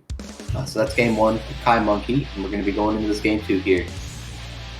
Absolutely, and we've been seeing Blizno throw out some pretty decent answers to a lot of good Kai moves in neutral. Like even that that Forever Elysian driver on the Whiff 2S. You know, it's such a good spacing button for Kai, but you know, making Kai Monkey have to think a little bit about it. But nice burst bait, already bringing you over to the corner. Oh goodness, that's already so much damage there down on Blizno. Off of just like 2 or 3 mistakes. Yep, with the frame kill Dyraclad, making you feel like you can challenge there and then breaking the wall. This is so difficult. Wait, Oh no! it had to be the misinput on the JD. You hate to see it, but okay. Closing out the round. Either way, looks like Kai Monkey is going to take that with a clean 2K. Yeah, but Blizno no longer needs the burst bait here, but it's, oh, you're eating that Stun Dipper knockdown. Big 2D! There's going to be that wall break. Yet again, Kai Monkey taking early chunk of damage there on Blizno. Yep, and nice 6P on the minion, trying to keep that pressure from going all the way full screen. These Fuja arcs are coming out, clearly inspired by Kaiser D over there. We got 50% meter on both sides. Not a lot of health for Blizno, though. Oh, no! Very unfortunate there. For Blizno going to get caught by that stun edge. Yeah, although in the chat saying, wait, the setup. Yeah, that Dyraclad frame kill was so crazy. Yep, and Kai Monkey already is up 2-0. Blizno's going to have to make some adjustments. It looks like Kai Monkey really has, adapted to what Blizno's doing very well. Maybe notice some habits from the Meatman set there. And this is one of our, Dust champions that we got going on here, and something that really separates, like, a decently high-level player versus, like, a champion, someone who can close things out, is the ability to adapt. And it looks like Kai Monkey has really gotten the download on Blizno here, really just stuffing out a lot of these options that were strong in that first game, but now you're taking so much damage into the corner. Blizno fighting back, though. Oh, and changing up the stun edge timing. Oh my goodness, we saw a lot of clashes with the minions on some 6Ps from Jacko, but just able to, get that shock state so consistently. Yep, and there's going to be that 2S to catch the minion, but Blizno there already ready with another one. Yo, that guard point was so sick. What do you mean? He had him, like, encapsulated in the bubble. My man was ready to go out Amazon Prime. First coming out. Stuck in the full screen. Oh, but the JD getting deleted by that charged stun edge, but staying safe here. Gonna be that counter hit 5H into, never mind, nope, confirm into a Elysian driver there. Full meter, next hit for Blizno should be enough to take this. Oh no, but you're gonna have to use some of that meter to get out of this. Oh, Kai Monkey playing a little bit careful of the burst there. But Blizno deciding not to go for that layer 1 burst bait. That's gonna be bringing us to round 3. And you can see that minion just 8 charge stun edge for breakfast right there. Yep. Yummy, yummy. Better than a What's a good breakfast? Pancake. That's what came to mind. And that's gonna be a huge conversion there early for Kai Monkey into Ride the Lightning, already on set point. There's that food arc, frame kill into throw. I did not realize that was a thing. These Kai players are innovating with the new Season 2 patch notes, and that's going to be the 3-0 from Kai Monkey. But man, I'm seeing some setups my eyes have never feasted themselves on. So you know what? Very well played from Plizno. Trying your best to keep up, but that's a Dust champion we got there for sure. That is indeed Kai Monkey sweeping that out with a 3-0. Congratulations, Kai Monkey. We'll be moving on to the next stage of the tournament. Next on deck, we have Aldo from Panama versus Kiet. Yet again, another Axel player. I believe we have actually seen these two players play before, and Aldo won, I think, in playing that matchup. It's a matchup that it's Goldwiz versus Axel. It's a matchup that used to be considered very winning for Axel. You know, people thought Goldwiz can't approach. There's not much he can do.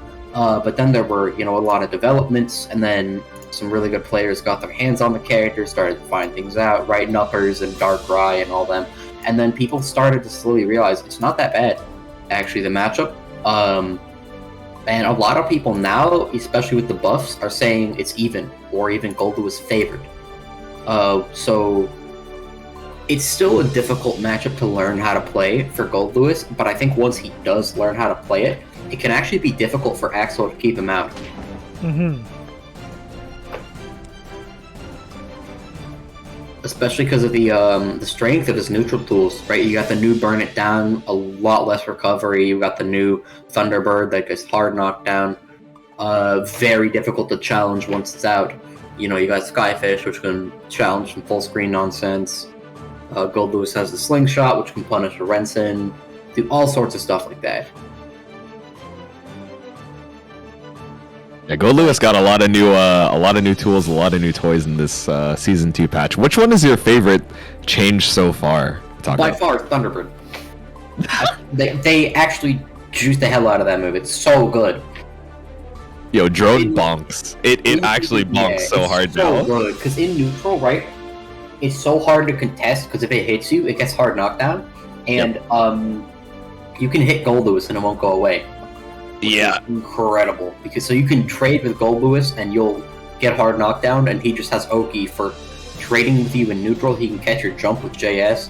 But I think almost maybe one of the most important ones buffs to it. Well, I guess the hard knockdown is probably the best, but it also in the corner does not. It stays in the corner now, so you can throw it out in the corner and it will not move past the wall. It will stay right there at the wall, which is amazing for Oki and improvised setups, and in general, it'll just stay there longer.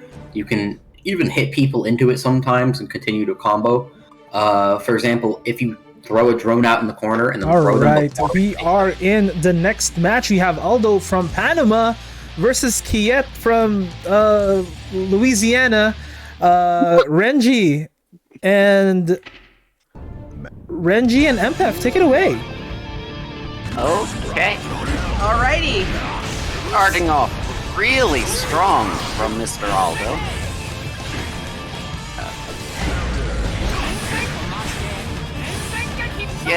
Getting him back to full screen. The command throw finally evening things Your prayers, up. Cole Lewis. Oh, there is that drone. Almost let him in just from having to block it.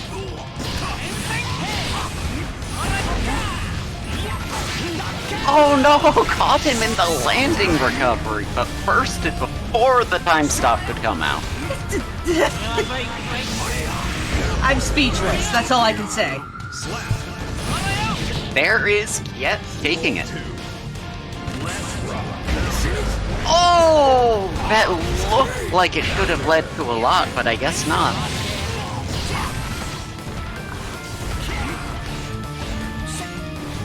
Yeah, gonna be sending him back to the Panama Canal.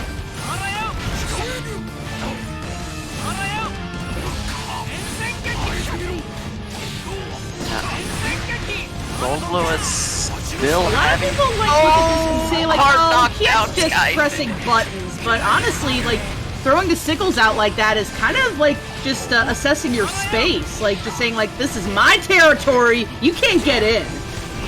Yeah, and, you know, you might say he's just throwing buttons, but he has to correctly guess each of those buttons, or Gold Lewis gets in.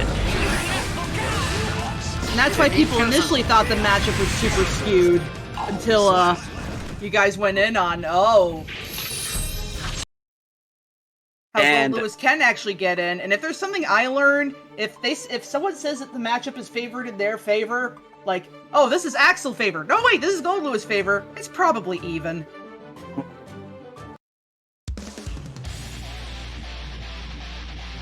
And, you know, it's really impressive balance. Getting it that, these two characters are even, considering their respective styles. Here we are into game 2. Let's see how, Mr. Aldo can adjust. It's not the size of your chain, it's how you use it. Oh, that is bad for Kiet. Oh, I think And that now we're seeing the other side of the table. Or maybe I spoke too soon. Commentator's curse, and here comes the burn it down. Yeah, that still comes out even if you tag him. I think that was always the case, actually. No, it just didn't do much. Here we go. Axel Bomber. Oh, yes. Yet having the same problem we saw from Scrub David, they changed the timing on that combo. Yeah, I hear all of Axel's routes are different now. I feel that pain for sure.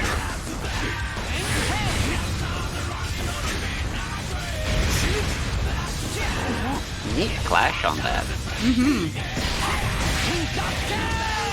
Yet, getting that command grab, backing up full screen. Thunderbird into the hard knockdown.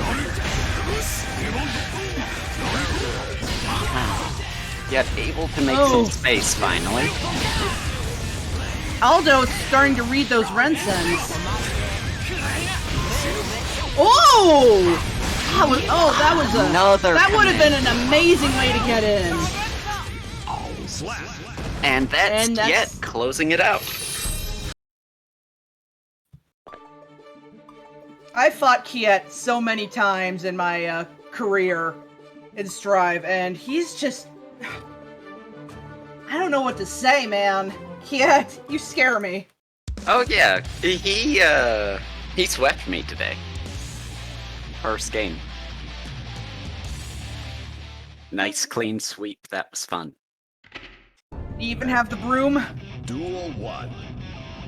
Let's rock.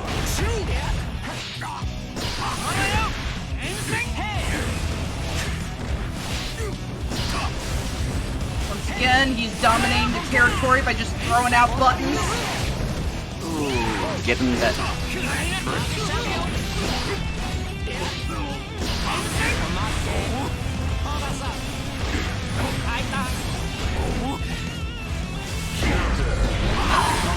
Nice air-to-air. And denying him of a perfect with a little bit of chip from Skyfish.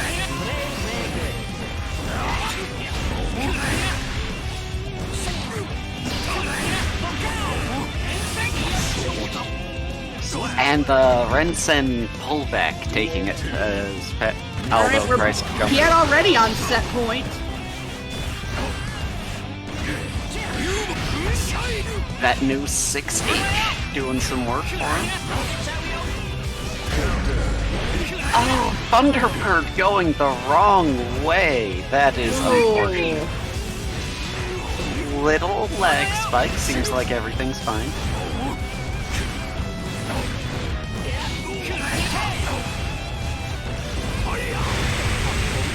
Getting some nice chip off the Skyfish. I always said, like, if it seems like you're getting washed, as long as you're not getting perfected, then it's a win in my book. But now he just wants to burn it all down. Oh, that's a nice way to get in. But that burst cut that turn short. And now Kiet's got... and Aldo's got burst. Oh, but that's This is not it. gonna matter. Wait, oh, really? Ah! You wanted to go to Panama, not Canada. Congratulations, Kiet. Moving on to the next stage of the tournament. Next on deck will be our winners finals. We have Kaiser D voices in the Boiga. Kaiser D versus Moy Rustang. Kaiser D, voiced by Moira Stang. All right. I didn't know we could afford Travis Willingham in here. Voices. I'm walking here. I'm so lost as to what's happening. Good. Taco leaves for like 1 minute to go to the bathroom, and suddenly everyone's from New York, Everyone's Christopher Walken. escaping from New York as we speak. Was my Boiga. Alright, Kaiser D versus Moya Rustang for winners finals. Hop on in, please. Or stomp, or skip, whatever your preference. Hop on in, or stomp your way in.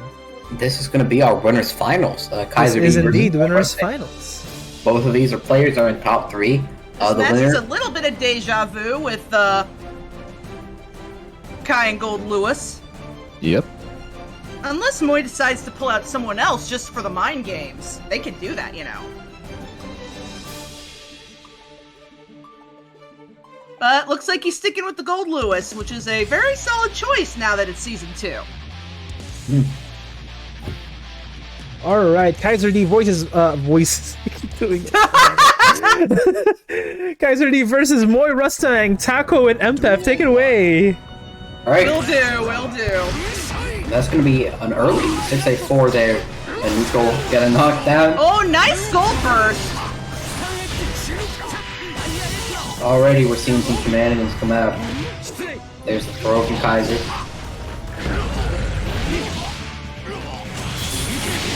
You got the TK lightning. Get that big damage already on Moy Rustang, but Moy does have full meter. No! That's gonna be Oh, wait, will this- through. Oh, that was nice! Just in the nick of time. Oh my god, he had that buffle. Instead of down with the system, we got down with the monarchy! It's gonna be the 2K. Oh, but the monarchy's gonna live to fight another day! Or another round, at the very least.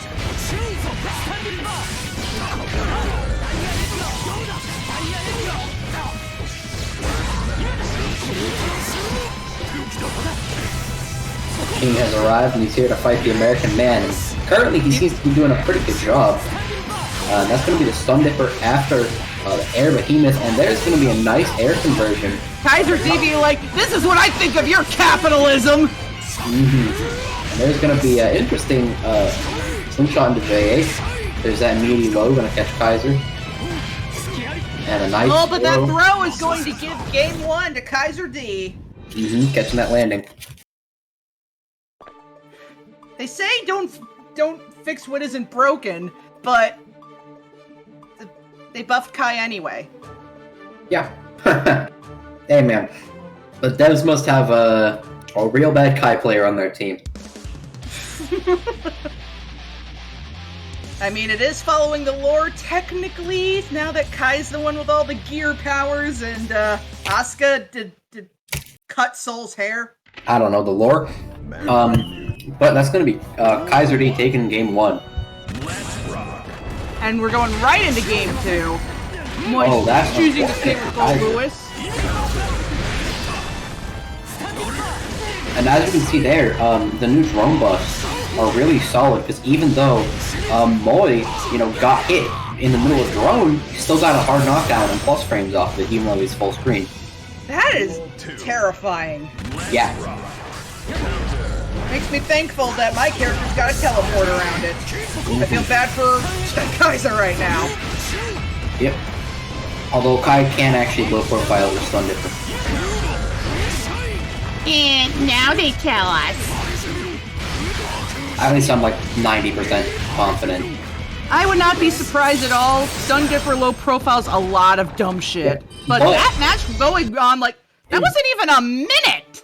Yeah, that was really fast. Moi will be taking that game on Kaiser. Now tied at 1-1.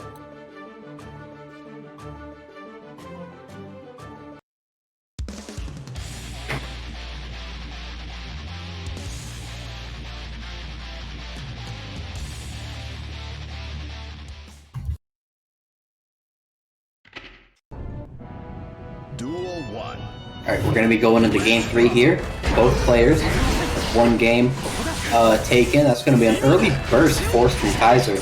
And a nice whip punish. Yeah, you definitely want to burst early against Gold Lewis, because you do not want to be in that pressure.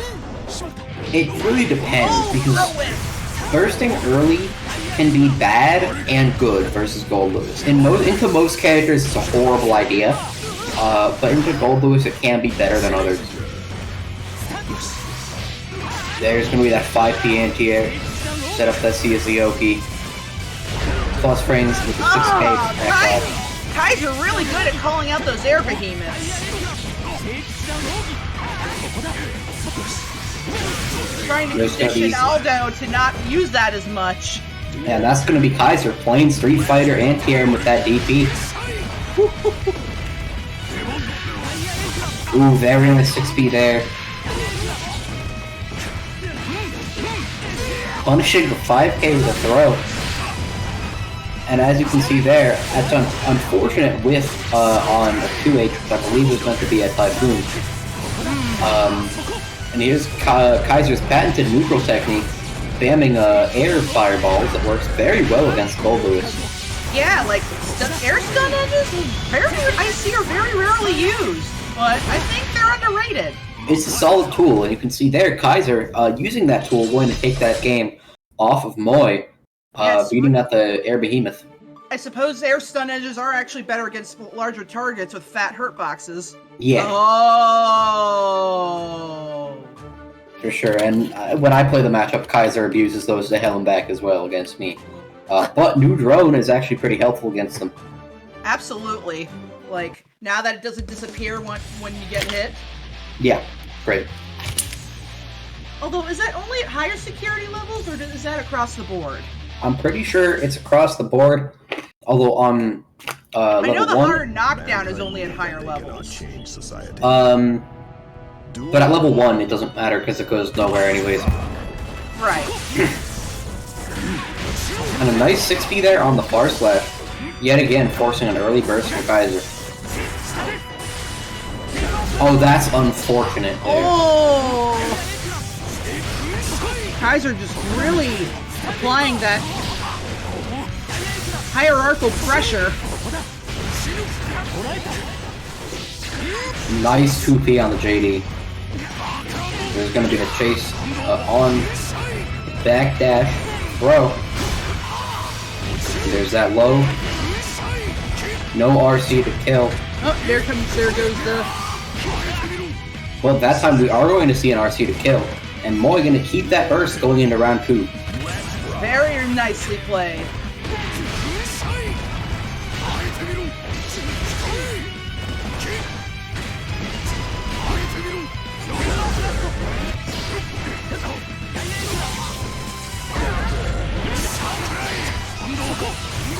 Nice use of the burst. Nice Thunderbird just completely killing that charged stun edge. That's going to be a kill for Moi. Taking the game. This is 2-2? very close. Moi doing better than I am. They keep downloading each other. What are we on, BitTorrent? It's like the seeds keep getting redistributed. Yeah, the and seeders, I should say. This is already 2-2 with Kaiser versus Moi. And even though I did beat Moi in the grand finals we played, I went 0-3 very fast against Kaiser, so clearly Moi has some kind of better knowledge about the matchup or, better adaptation against Kaiser. But whatever it is, Moi is playing this very well against Kaiser.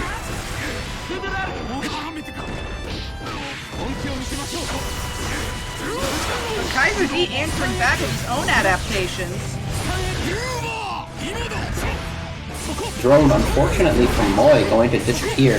Just right there. Oh, nice. Interesting idea, using a level 1 drone as a shield.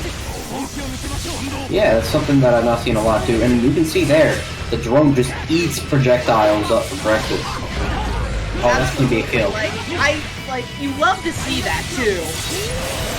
And Kaiser opting not to kill, I guess. Oh, now he Okay. is. Run up Vapor Thrust, gonna put Kaiser D on set point. But don't count out Moi just yet.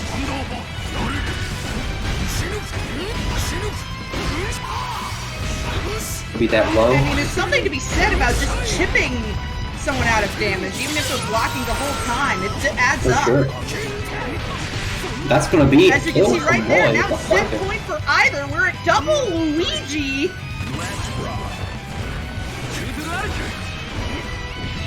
That's gonna be a backdash catch for the 6H, but no conversion, unfortunately, for Kaiser.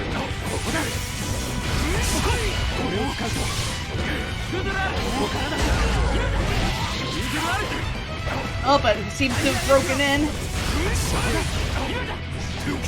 Kaiser has Moi here stuck in the corner. Oh, Kai trying to back away from that drone until it disappears. Very smart. But Moi going back in with all that nice chip.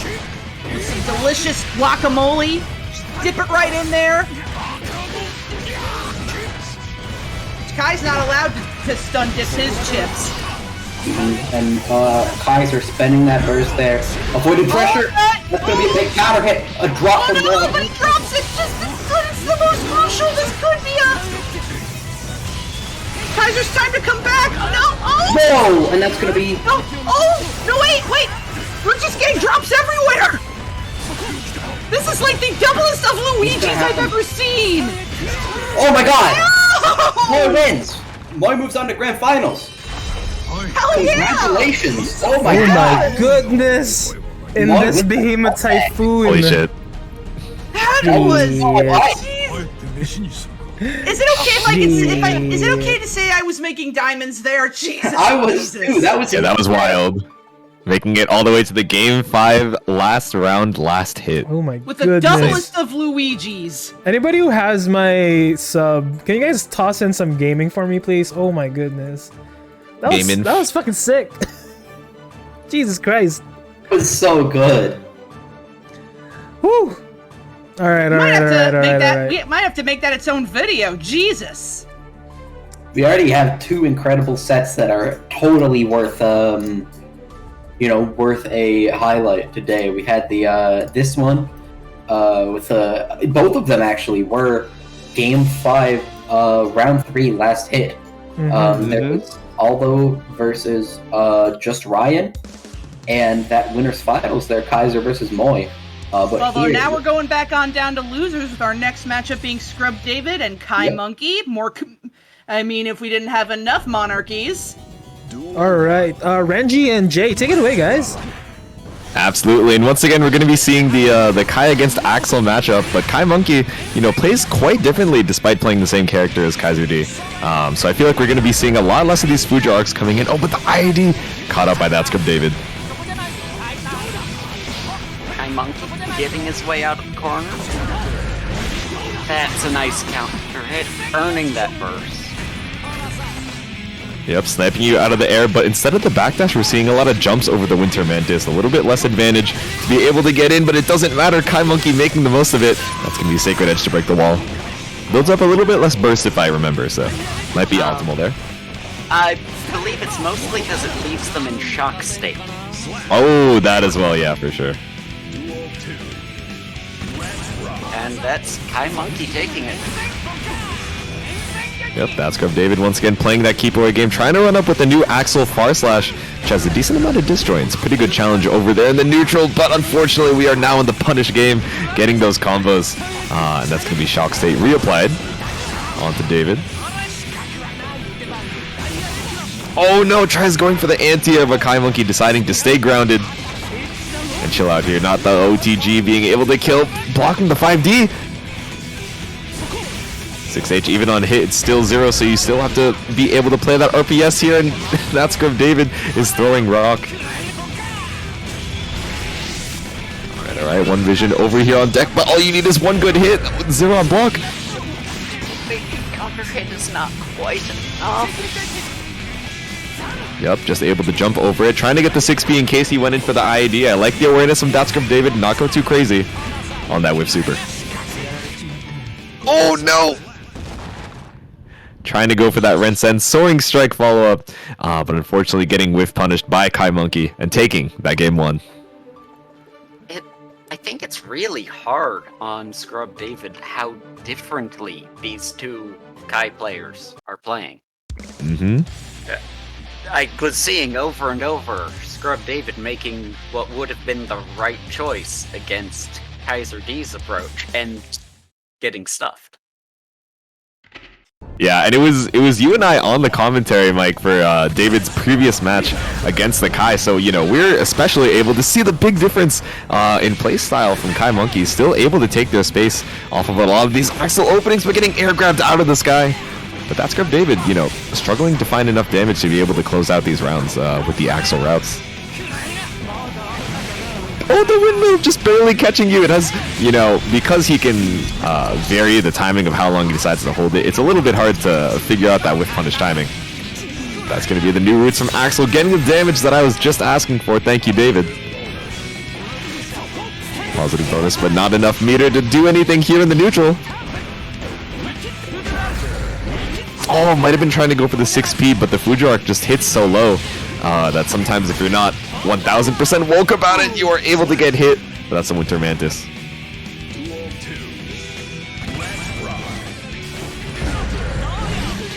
Oh, big counter hit 2H, bringing you all the way to the corner off of that snail.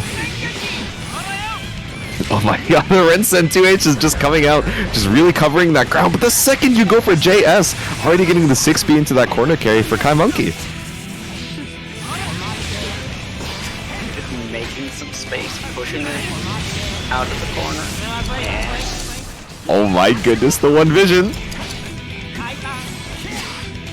Oh, deciding to keep it burst safe all the way through, not able to break the wall there, but that's okay. This is a rough situation for Kai Monkey, but getting that 2H, but not the Fuji arc confirmed.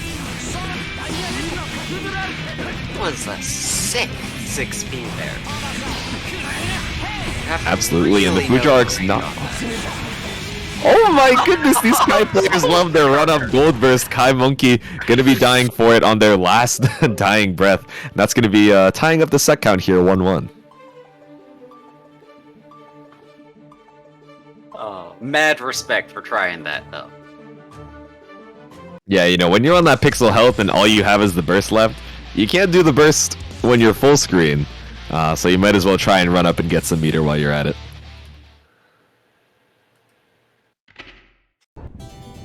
Duel 1. Let's rock. Oh, going for that round start 2S.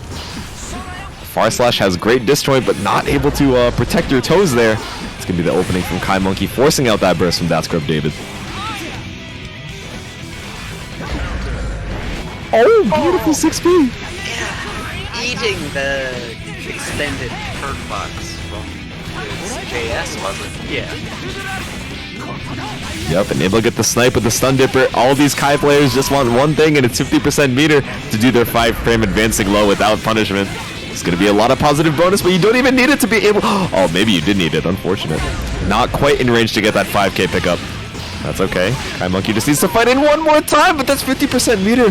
No RC from that Scrub David, just opting to go for that Tokyo Otomare. Oh! Not a chance to activate it. Getting grabbed on landing by Kai Monkey. Yeah, you hate to see it. Just barely built up that 50% meter off of that grab, maybe to be able to kill. But you know, in these high-stakes situations, sometimes it's so hard to be able to be aware of both your opponent and your own resources, you know, all at the same time. Oh, nice snipe off of that IAD. Yep, we are running up full screen, going up all the way on the wall. Not the damage he used to get off of that, though. Yeah, no bomber loops off of that one vision, but we do have a decent amount more neutral tools to be able to get you that far. So not sure how the Axel players feel about that, honestly. Oh no, and the JD catching out that jump.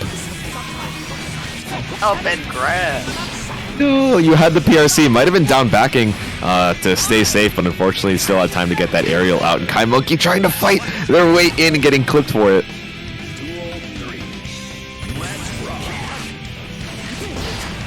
Just tossing out that new far slash.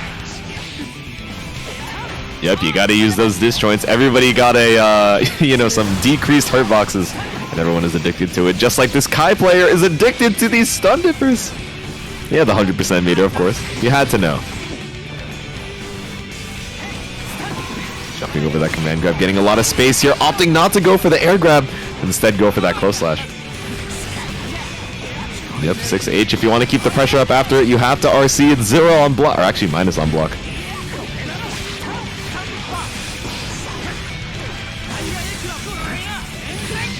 Yep, able to apply the shock state, but new change in Season 2, as soon as you get hit, that shock state actually goes away, so these Fuja arcs are not going to be able to combo once you get in. 6K in mid-screen!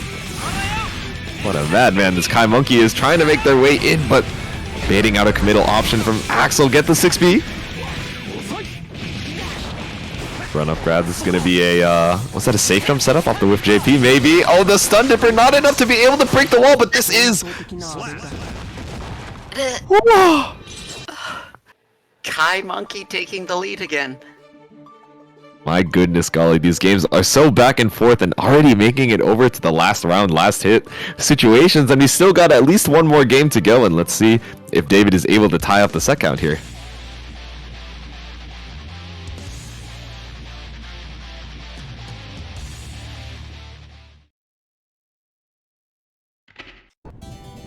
Duel 1.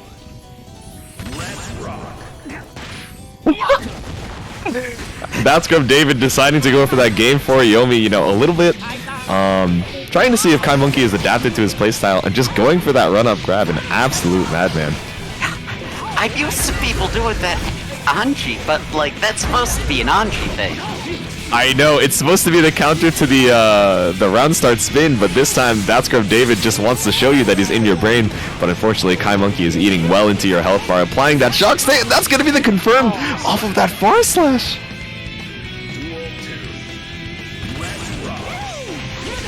Oh, the 6B trying to go for the call out and gets whiff punished for it.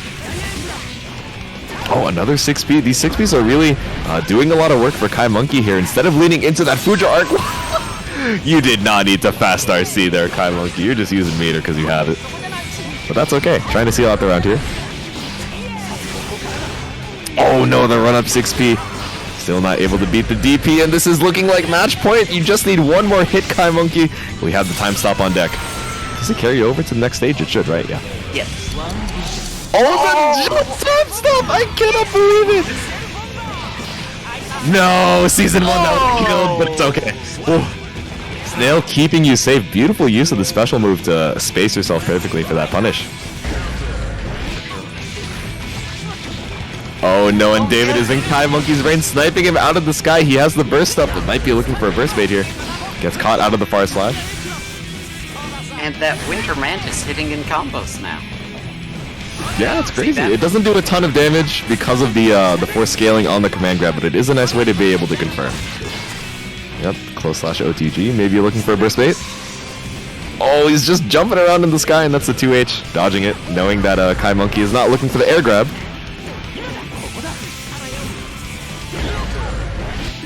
Beautiful anti-air. Really putting Kai Monkey on his last legs here. Has the one vision set up. Dio just running up towards you menacingly for the stun edge, and you can't burst this. This is going to be that scrub, David, tying up the set 2-2. We are back, and we are here at another Game 5. I am always so impressed with Scrub David's use of one vision. David is bringing in the thunder. Yep, trying to return the thunder from all this lightning magic from Kai and bringing it back to the Game 5. That Game 4, or that Game 3 was looking a little harrowing in the side of Kai Monkey. But once again, like we've mentioned, all of these Dust champions, one of the biggest traits that they have in common is the ability to adapt and then unadapt and really just play with their opponent's expectations mid-set. So yeah, going into this Game 5, the burst comes out from that scrub David. Woo! Clash bringing you full screen. You'd hate to see it if you're Kai Monkey. Oh, the run-up DP trying to call out something crazy there. But unfortunately, once again, being forced to full screen, the IID comes up big here into the Sun Dipper knockdown. I have no idea what happened in the corner there, but it worked out real good for Kai Monkey. Oh, I was wondering big when that was reversal gonna super. come out. Yep, sometimes you gotta save it for that game 5, so they're not ready for it, but that is gonna be the run-up punish from Kai Monkey.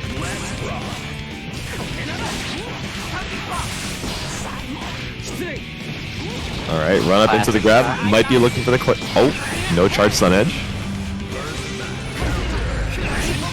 Nice side switch from Scrub David there. Yep, just straight up running all the way across the screen. Sometimes as a zoner, you gotta make the space yourself, and then if that involves running under your opponent as they're trying to jump into you, that's how it works, and getting the anti-air off of that jump in. One Vision gonna be able to set up, but probably not able to kill here. But it is big damage. Kai Monkey on the sliver, but still having burst. Oh, and I like the patience from David there. Sacred Edge has a lot of, or what's it called? Is usually pretty safe on being thrown out in neutral. The recovery is so slow, so not going for the jump in, but the JS able to bring us to, once again, Game 5, Round 3. Round start 6P. That's very yummy. Coming up huge here with the CS dash cancel.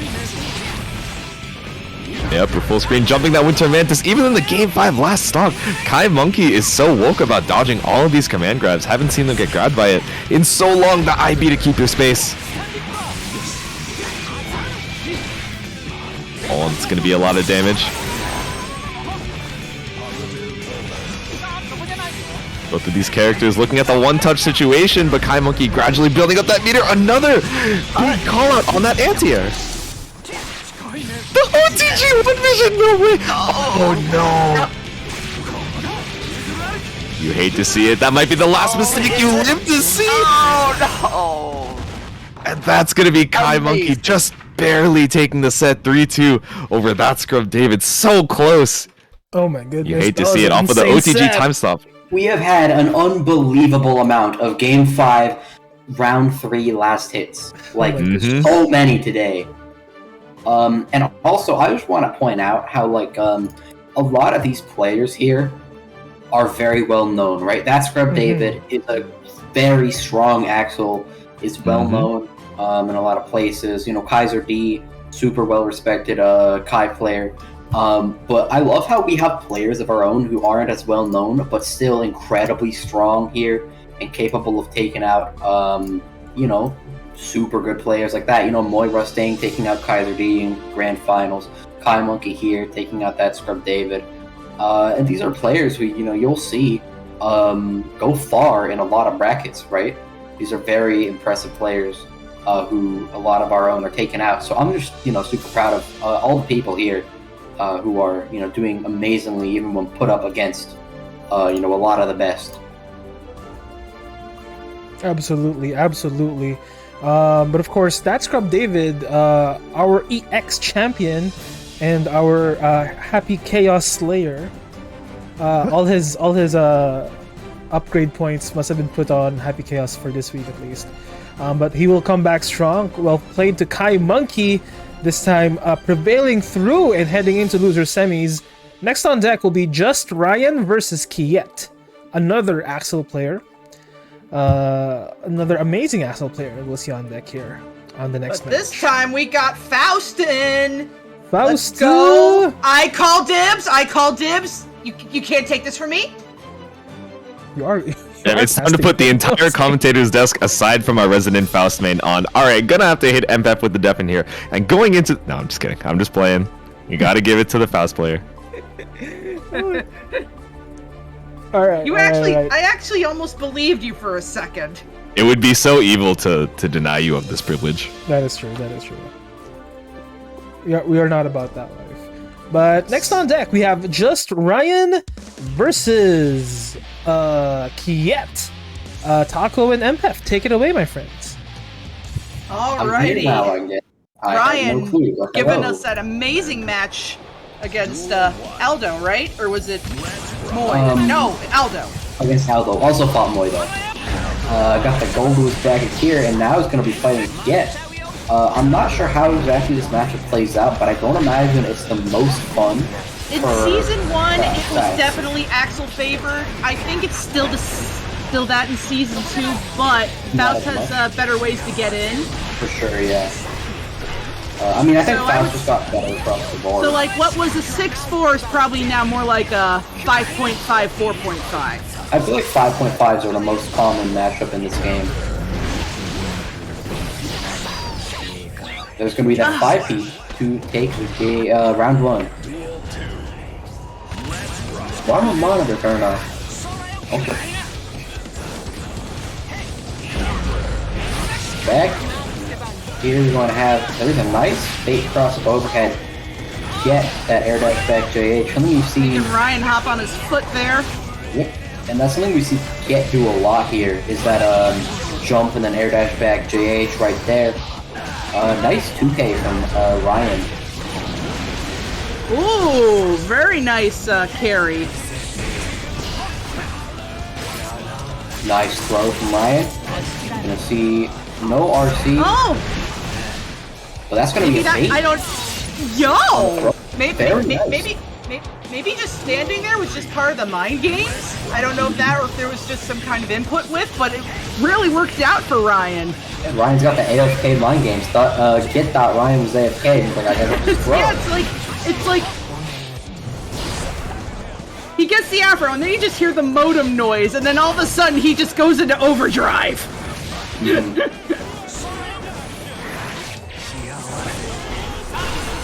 Gonna be that burst coming out from Get. Does not want to take this pressure. There's that 2K challenge. Usually when most characters can get in on Axel, it's not a good time for the Brit. Yep.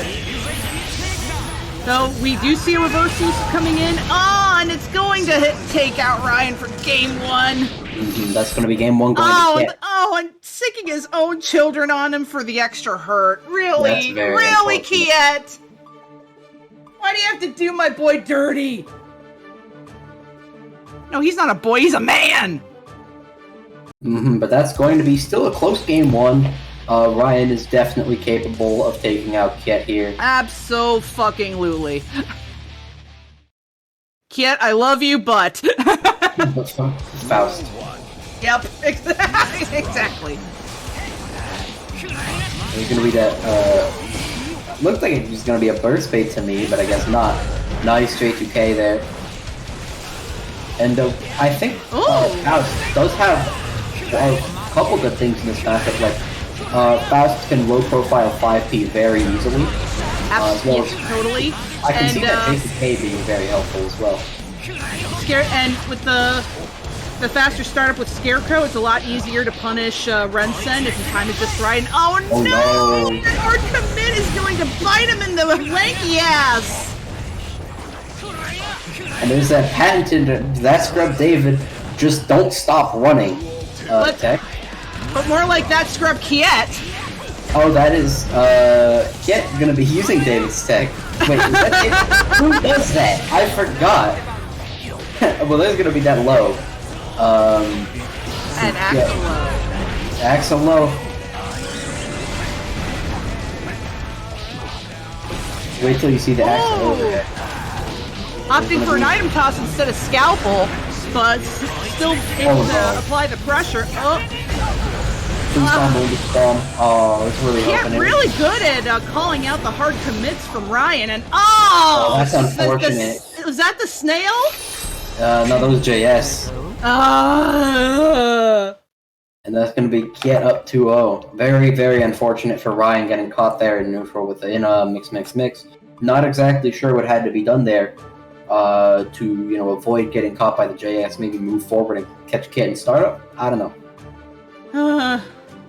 Don't ask me. I'm still figuring out the matchup. But either way, not a great position for Ryan to be in. Kiet's playing super well. But it's not the first. But this. But I mean, Ryan has done a reverse 3-0 sweep before. We might see that come out again. We just need that modem to act up. Yep.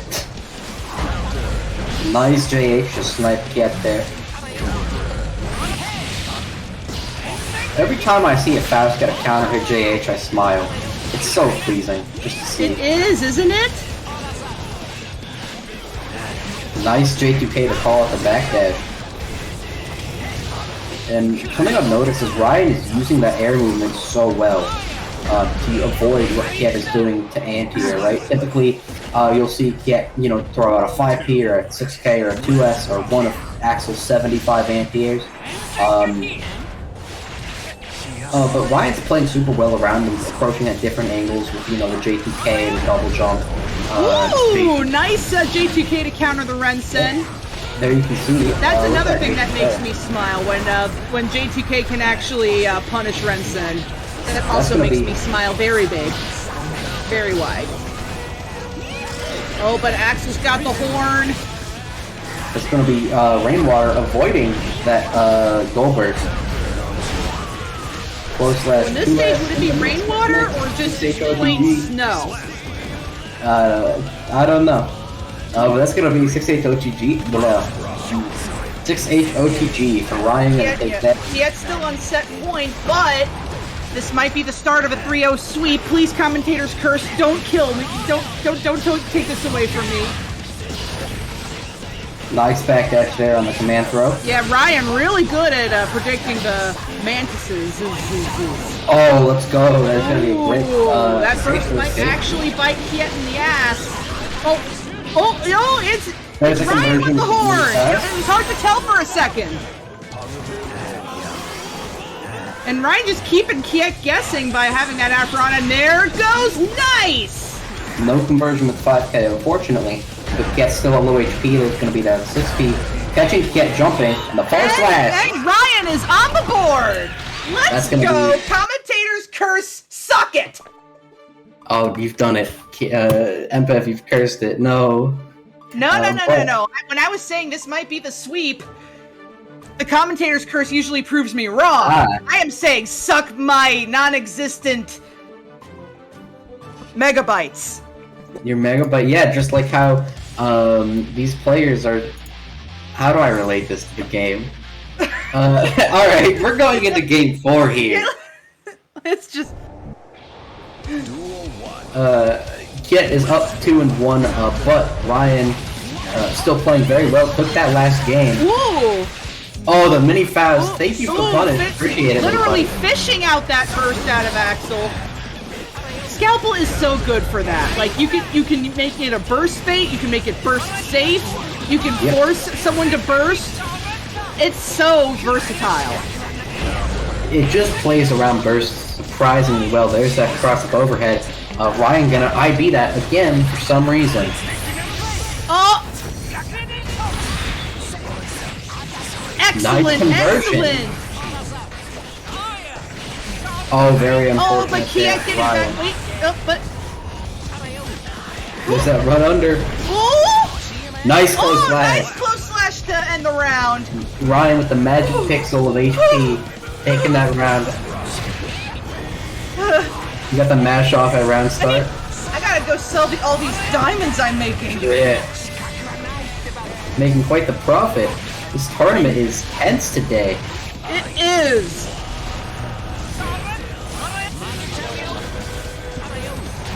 Nice jump over the 2H there from Ryan.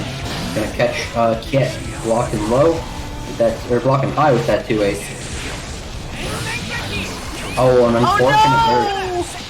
I know we're in a snowy area, but I swear this is not Canada. You can't be bursting here. Not Canada. Nope. But Ryan is up around, but it's not look like anymore. Kiet is going to take that. That'll be set. Yeah, he's on set point yet again. Fumbling. Oh, nice IB. My hat's off to people who've got the IB.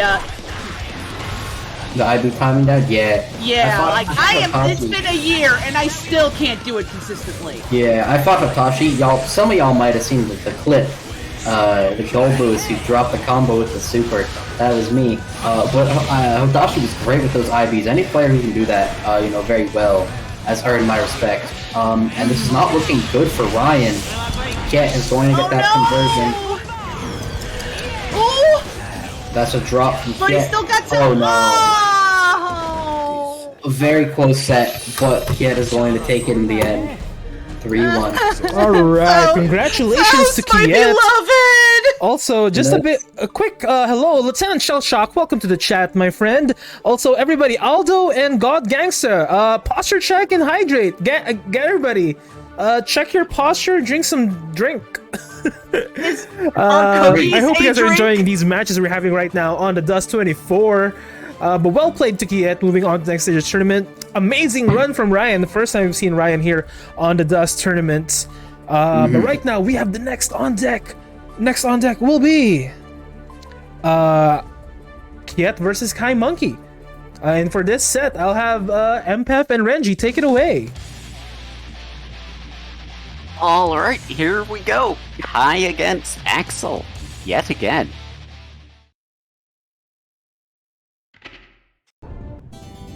Duel 1.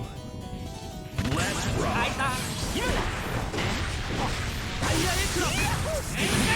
Both players starting it off pretty careful. Kai Monkey getting into that Kai strike throw game. Opting not to break the corner there. Mistiming that grab. But still able to keep the pressure going. And yet opting to not burst. Kai Monkey taking the round.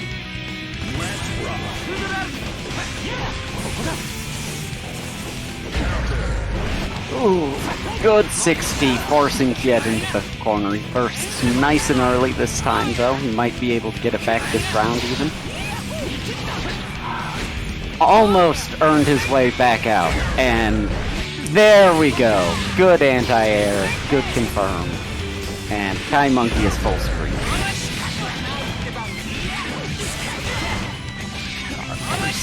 Baiting the burst and closing it out nice and clean.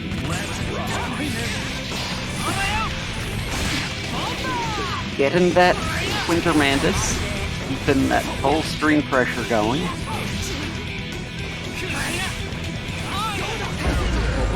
Kai Monkey almost making it in, has to burst, but that does put Kiet in the corner.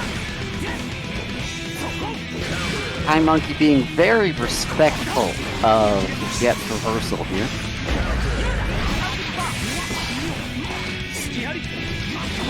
Good all-strike throw. There it is! Does that catch him? Does that catch him? That caught him!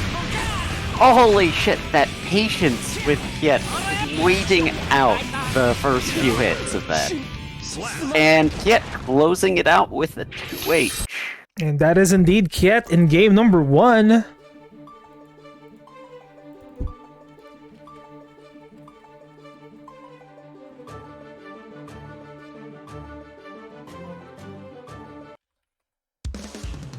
Alright, we're heading into game number 2 between Kai Monkey versus Kiet. This is your losers semis. Whoever will win this one will be fighting Kaiser D in losers finals, and will round off our top 3.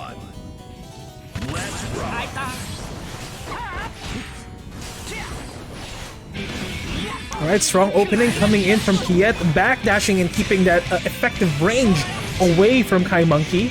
Kai Monkey struggling to get in, gets an overhead in, gets some pokes out. Right now we are in Kai Monkey range.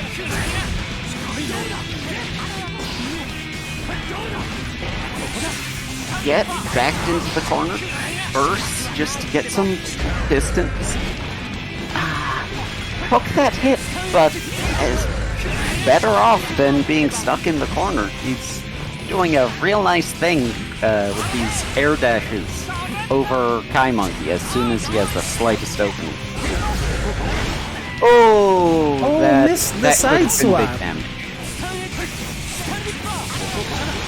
I believe the intention then after the DP was to sidestep into the corner, but it does not matter. He will be doing a corner-to-corner combo, and that will be round going to Kai Monkey.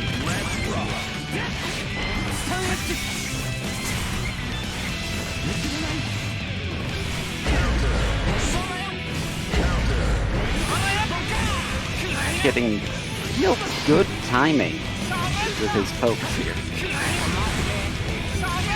Just... Oh, that was a close one, but... Really there he goes. Nice wall stat and a little break, and we have tension advantage going on to Kai Monkey. Kiet has mastery over the range battle here, and is really making Kai Monkey work for it. But Kai Monkey got in. We still have burst on Kiet. They can still push this out. Waiting to burst until the very last hit, but then jumping into an aerial stun edge. And that is Kai Monkey taking game number 2. Okay, I'm back now. I had to go get my hydration. Welcome back, Empath. Welcome back. You had to go stick the cookies into the blender so they would count for the hydrate. Also, real quick, God Gangsta with the stretch. Once again, everybody stretch in your chair. We're heading into the next match between Kai Monkey and Kiet, round number 3. Thank you, I needed that back pop. Alright, I'll take over from here. Begrudgingly, Kiet defeated my beloved, but I digress. That burst kind of now he's defeating the monkeys.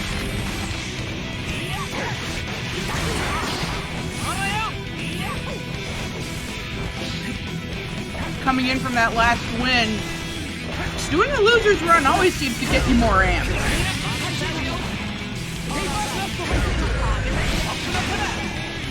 Nice bait on the DP and punish. Yeah, taking the round. Kiet is just in the zone right now. Get in the zone, auto zone.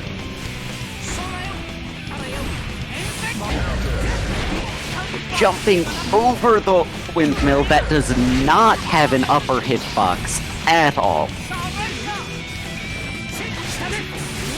Nice FDC to land outside of Kiet's anti-air range. Healing the corner, crossing under, and breaking the wall with that charged stun edge. Sato's not the only one who can do that anymore. Oh, and the 6P takes him out. Kiet might be in the zone, but Kai Monkey is just chomping at the bit to get him out of it.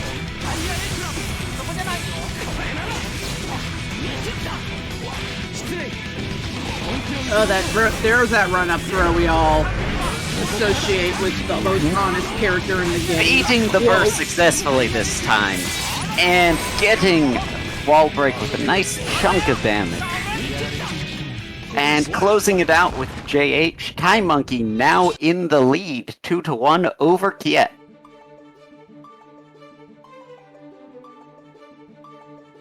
I thought it was 1-1. Shows how much I know. Okay, it is 2-1.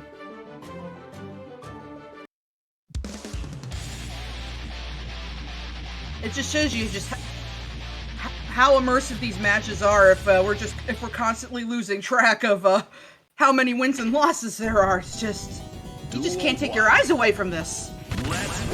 For sure.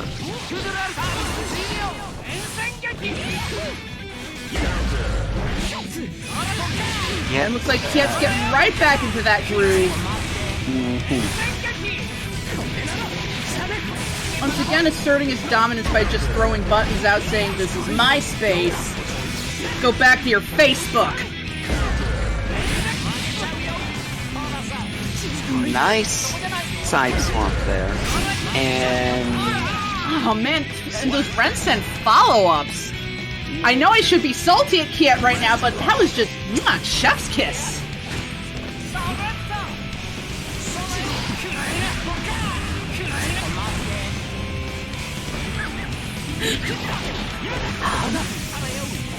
Kai Monkey getting so much work out of those jump heavy slashes. And another one. Another one! Not having any luck keeping the corner, unfortunately.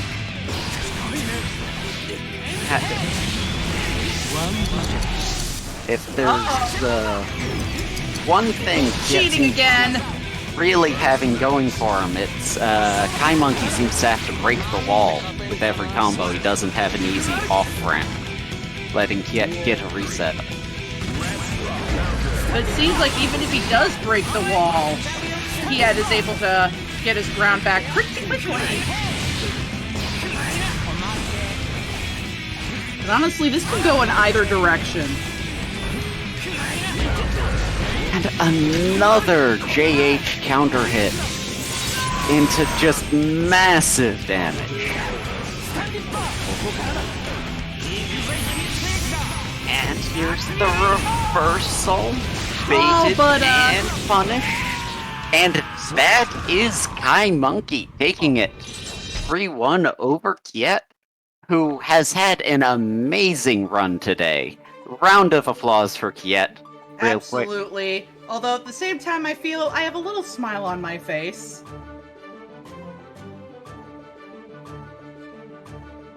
I don't. He took me out round 1. So if he'd managed to win, it would be, like I came in second. Okay, that's fair, but he took out Ryan. Congratulations to Kai Monkey. Kai Monkey is heading into losers finals. Losers Oh my god, did you actually just... I guess this is my legacy now. Kai Monkey versus Kaiser D. All this right, is losers. something we've seen a few times. It is. Losers finals, folks. MBEF and Renji, take it away, guys. Pack up, everyone. We're going to France. Capitalizing on the whiff with the vapor. Kaiser just getting so aggressive. It's like he does not want to face his inner self right now, so he's just saying, "Go away, go away, go away, go away." And Kaiser perfecting it too. Taco It's like injury. When you're injuring yourself, Kai, get some help. And here's Kai Monkey getting some damage on the board. That was a very interesting exchange. Projectiles there. Kai Monkey People getting say some... mirrors aren't exciting, and I'm like, what the fuck are you smoking?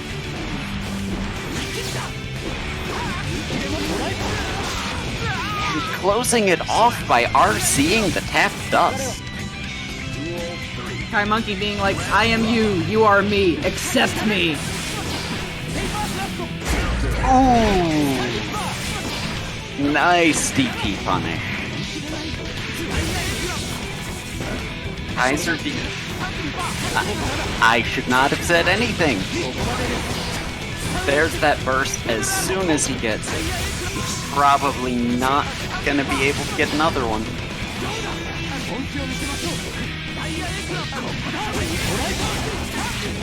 This will be Kai Monkey taking it. Forcing Kaiser D to battle his inner demons. Rising force indeed, Kai Monkey. And it's only getting higher. I mean, I get why they removed instant kills from Strive, but man, we could have gotten some amazing cinematics with the new animations and designs.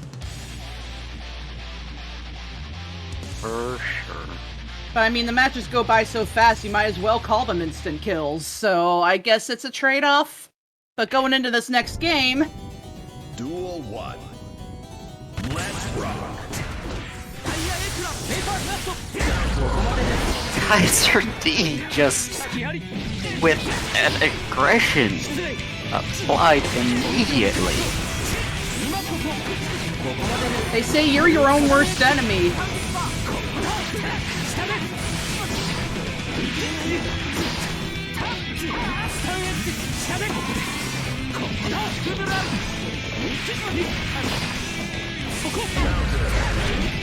Might be the most honest losers finals I've ever spectated, but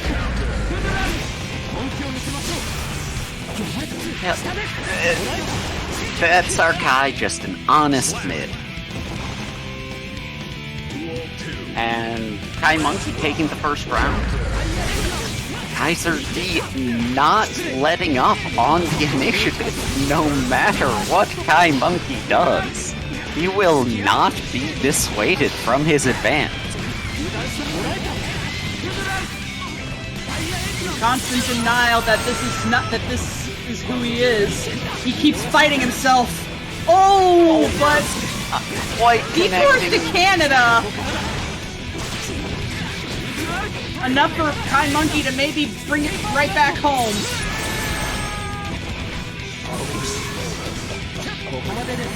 Ooh, Oh! that burst was pure maple syrup. Just drizzle it on top of the pancakes.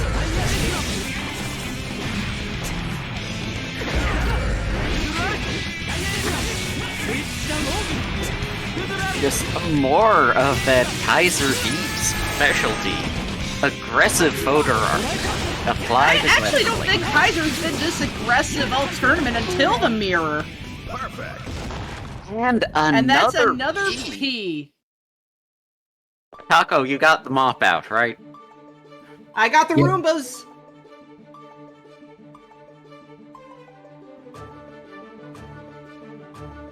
So, 1-1. Let's see how these two adjust moving forward.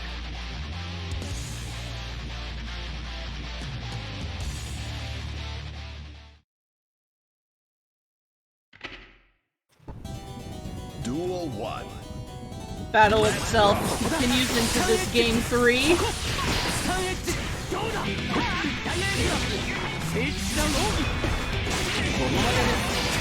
Kaiser not That's finding a much nice reason to trap there. change their mode of attacks, keeping that aggression, keeping that pressure. Not even letting Kai Monkey press buttons here. Or barely, I should say. Oh, and baiting out that backdash to finish that round off.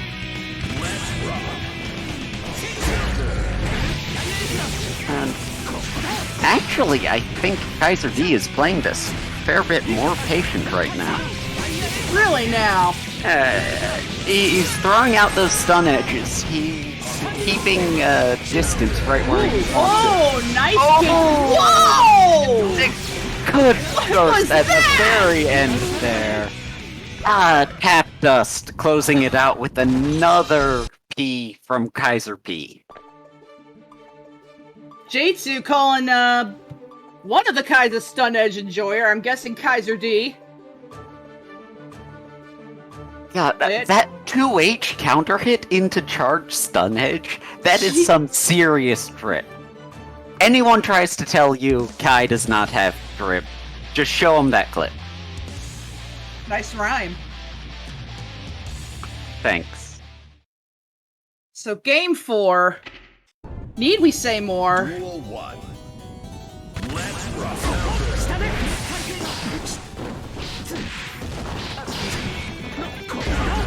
Oh no! Whipping that throw. Gonna cost him a little bit, but covering with those nice stun edges like Jesus Louises pleases. And there's a stun edge from Kaiser D. From Kai Monkey. Kai Monkey, starting to show the aggression here. Honestly, Kaiser D carrying on Plus R Justice's legacy with all of those projectiles, turning it into a goddamn game of Toho. Kaiser D trying for that cheeky charge stun edge, and Kai Monkey is not having any of that He shit. is just like, your turn has lasted for 5 minutes, it's my turn now. Ooh, not quite in Kai- range for that grab. But Kaiser's like, no, it's still my turn. Nice little confirm off that jab, earning that first. Aerial stun edge, beating charge stun edge. That's a cool little RPS Stun they edge have upon going on. stun edge upon stun edge. Might as well just call this SSS, stun edge, stun edge, stun edge, instead of RPS. Air grab from Kaiser D, letting And him... Kaiser D on set point, ready to go into grand finals once again.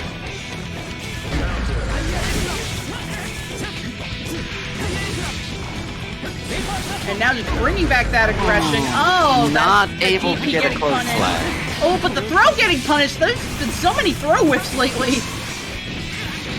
I guess to show that neither wants to throw this match.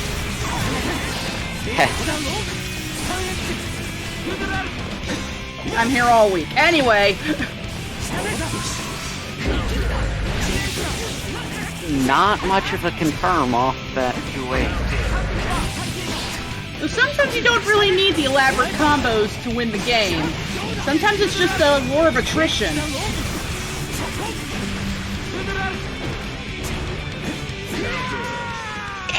But that attrition is going to end right here, and Kaiser D going into the grand finals. Congratulations to Kaiser D. Moving on back up with Roy Mustang. We are heading to grand finals, folks. But before all that, as per tradition, I would like to invite Moy Rustang and Kaiser D onto the caster's desk. My friends, any room will do.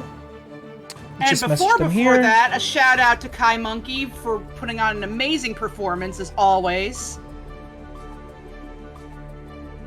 Indeed.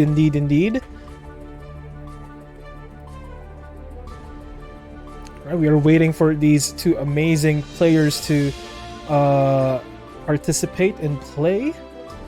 Just heading into voice chat. Oh, but one of them is already on podium 1, but I'd like to ask them to hop on in a voice call. If they wish. Alright, Kaiser D elects to not join. They're saying don't really have anything to say. May the best player win. Let's ask Moy if they have anything to say. Kai would be a kind of person to say, may the blessed player win. As he kisses his cross.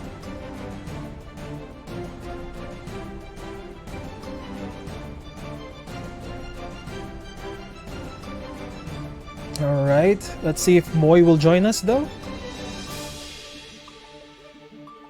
While we wait for these amazing players to hop on in, hello. What's good, Limit? Hello. Wait, hold on. Have you guys not heard me that whole time? Just realized. No, we heard you. Don't worry. No, we heard you.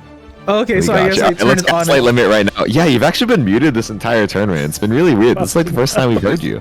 That's so odd. All right, Moy and Kaiser D, congratulations on getting into grand finals. Of course, we are waiting for Moy to hop on in any voice chat. I believe Kaiser D has elected to not join us in the interview.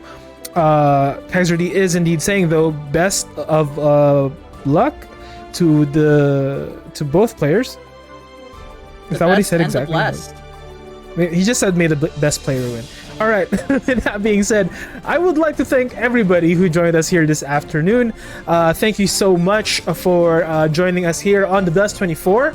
And again, these events would not be as good without the lovely help of my amazing co-casters here. Once again, thank you so much to Denver Renji, one of my admins here in the DUST tournaments and in the Discord. Without Renji, we are entering year 1, guys, of the DUST tournaments. You guys believe that? July is the DUST anniversary. Moly. The DUST-iversary, as one might say. So thank you so much, Renji. Folks, watch my good friend Denver Renji. He streams Guilty Gear on the weekday, sometimes on the weekend. So please watch my good friend Renji. And of course, thank you so much to Takoyaki. Takoyaki, one of the pillars here in our community. He's here week in, week out for the DUST tournaments. Not only for the DUST tournaments, for every tournament that we have. So Taco, thank you so much. I know Taco doesn't really advertise anything at the time, but thank you, Taco. Thank you. MPEF, of course, thank you so much, our resident Faust player. Your energy is an amazing asset to the team. Thank you so much, MPEF. You flatter me. and of course, Jatsu, one of I want to say he is already a TO for our good friend Jordan as well in via the Strive Showdown every Monday. Our good friend Jordan, he hosts these events, and I believe Jay hosts like a caster practice commentator thing every Wednesday. Is that correct, Jay? Yes, that's correct. So actually, I got into commentary because I happened to join that server, and then they had a commentary channel. So I was like, oh, I've always wanted to get into it. Like, how did you guys get into it? And Jordan was like, well, it's a great question that you asked on this fine Wednesday. We're going to be hosting commentary practice. So I got to go there, get some feedback, and do it in a pretty casual setting outside of a bracket, which, really helped to be able to get that confidence to do it in brackets like Showdown, like NCA, and also like the Dust that you have here now. So yeah, if any of you are interested in commentary yourselves, make sure to stop by Wednesday Friendly's commentary practice. We usually do like 3 slots so that each commentator has enough time to be able to get decent amount of practice and also enough material for us to give feedback on and hopefully help you out moving forward. But yeah, if you guys are interested, feel free to message me like anywhere on Discord or any of the Showdown team. And yeah, that's me.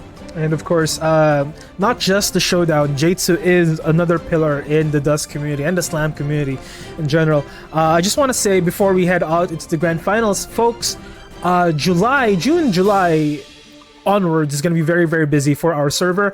Capcom Collection is coming out near the end of June, as well as DNF Duel. So we're going to have a lot of new fighting games to hop on into.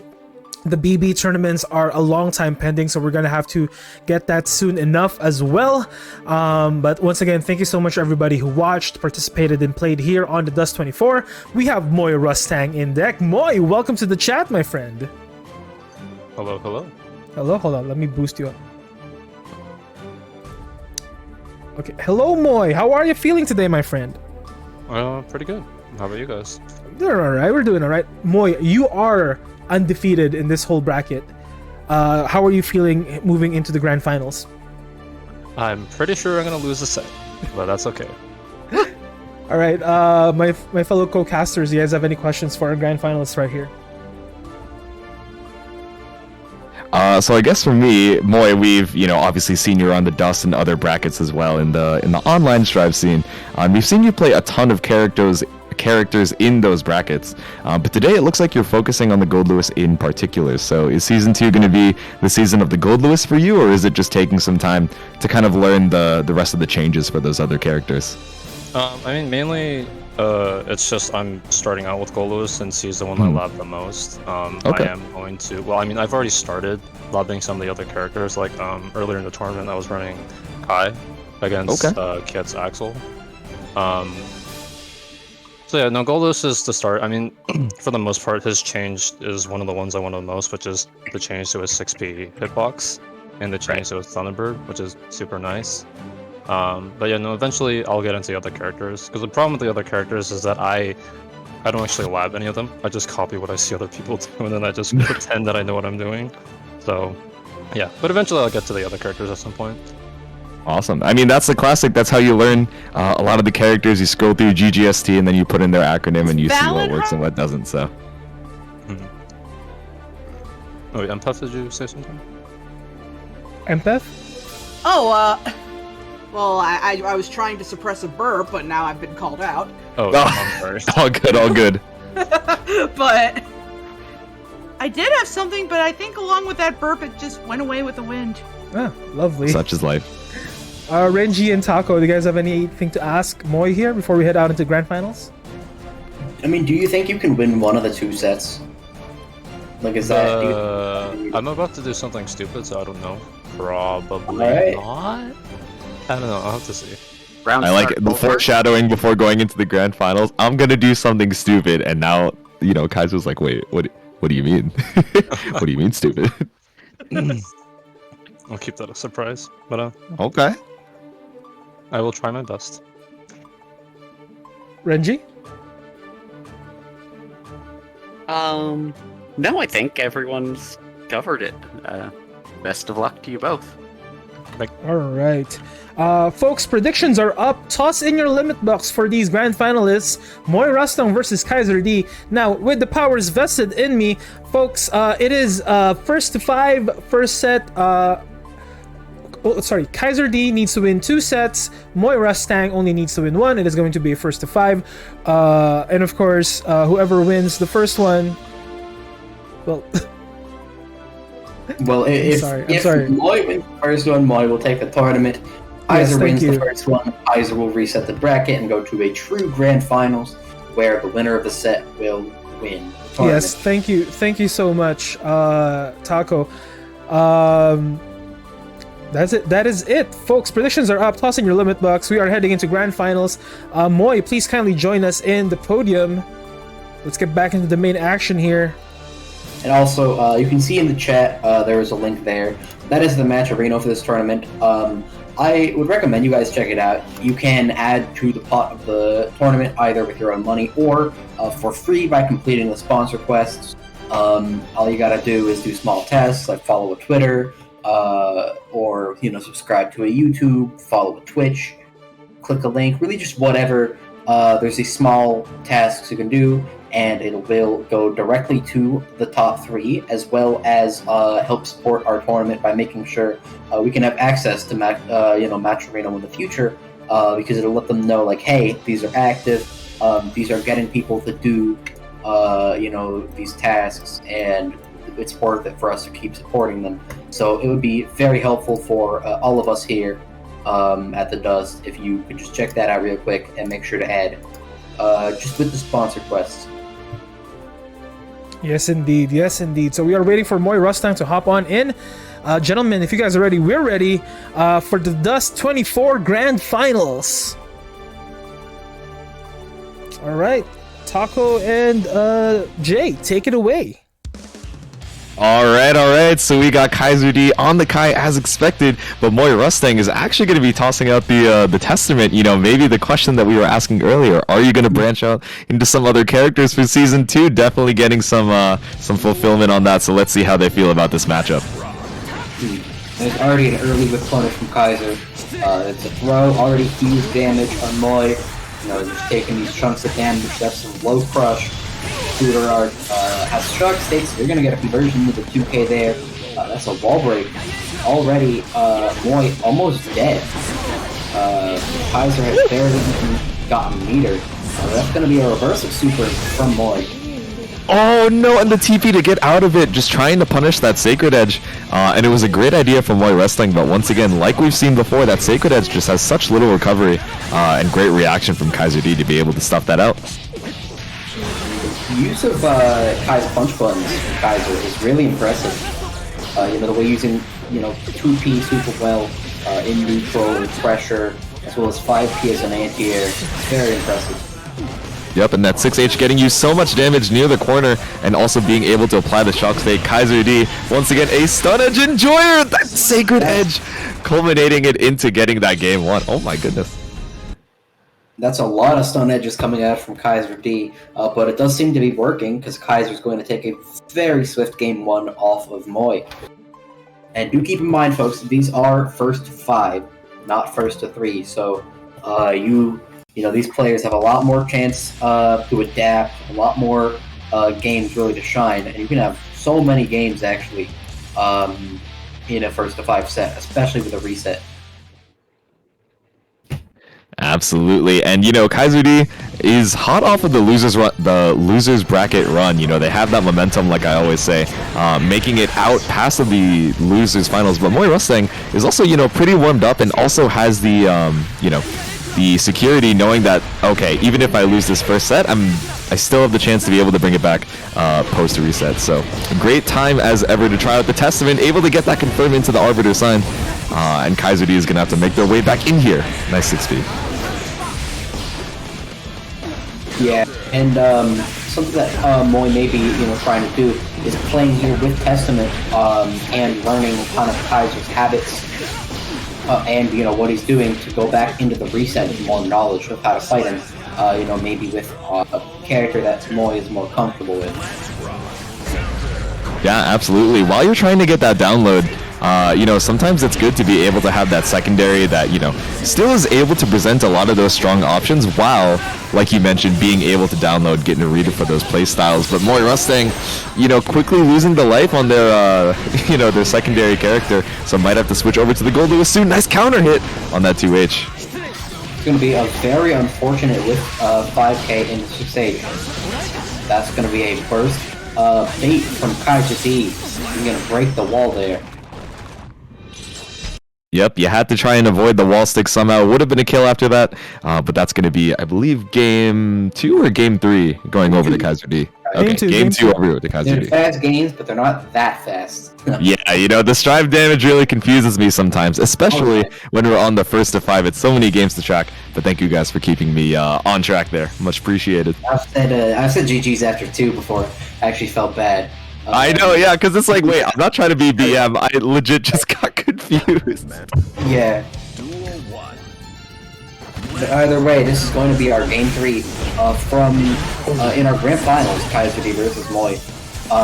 We saw Moi Rustang beat Kaiser D in winners finals, but now Moi is swapping to Testament instead of the Gold Lewis.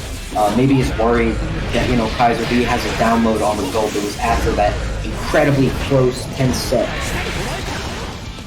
Oh, and I like the challenge after the stun edge on hit from Moi Rustang there. Still trying to get the 2S.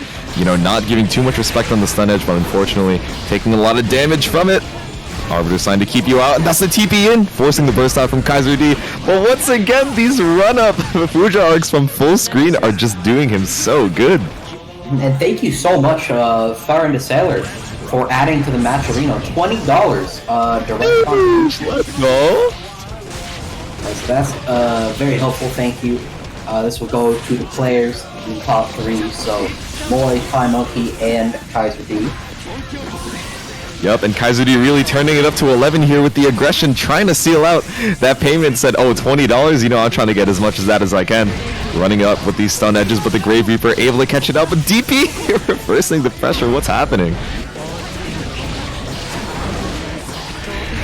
Alright, big Arbiter sign to be able to get that stained state apply. Oh, the 2S coming right after. So little recovery on that Crow there. Able to get your pressure going already. 6H. Yep, get a little bit of damage in between in the Strovia, but not able to kill. I wonder if Moi could have canceled the 6H into Super. I wonder if that's... Oh, true. Like, get the Calamity 1 in between the Nostrovia. That would have been crazy. Oh, nice reversal grab to get the corner there. No! Grave Reaper just barely going under the stun edge. Low profiling in a way that maybe you didn't like. And the strike not able to clear the stun edge, but... keeping Kaiser D over in the corner here, and seems like you're getting a foothold on the Kai Testament matchup. Yep, 5K to pick it up, but no meter to keep it. Oh, actually, that was a wall slump. I like it. Able to keep up some pressure here, but Kaiser D trying to play the footsies and already backing off so much. The PRC, oh no! I would not have guessed YRC there, so no bait coming out from Moi Rustang. But once again, the Fuja are coming up huge charge stun edge. You have so few resources to be able to stop it, and that's going to be game 3 to Kaiser D.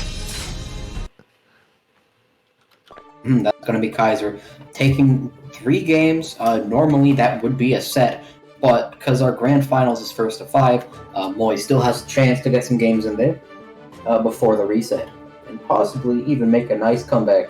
We have seen things like that happen before here at the Dust. I believe we saw recently somebody was up 4-2 or 4-1 even, and then ended up losing the set. I don't. Yeah, the reverse sweeps are definitely possible. I know what you're talking about. It might have been 2 weeks ago. I feel like we were also commentating that Grands, but I forget who was actually on it for there. Was it Captain Bones David? No, it was Kobe. It was a counter. Wait. Oh, I know the one you're talking about. That. Yeah. Either way, though,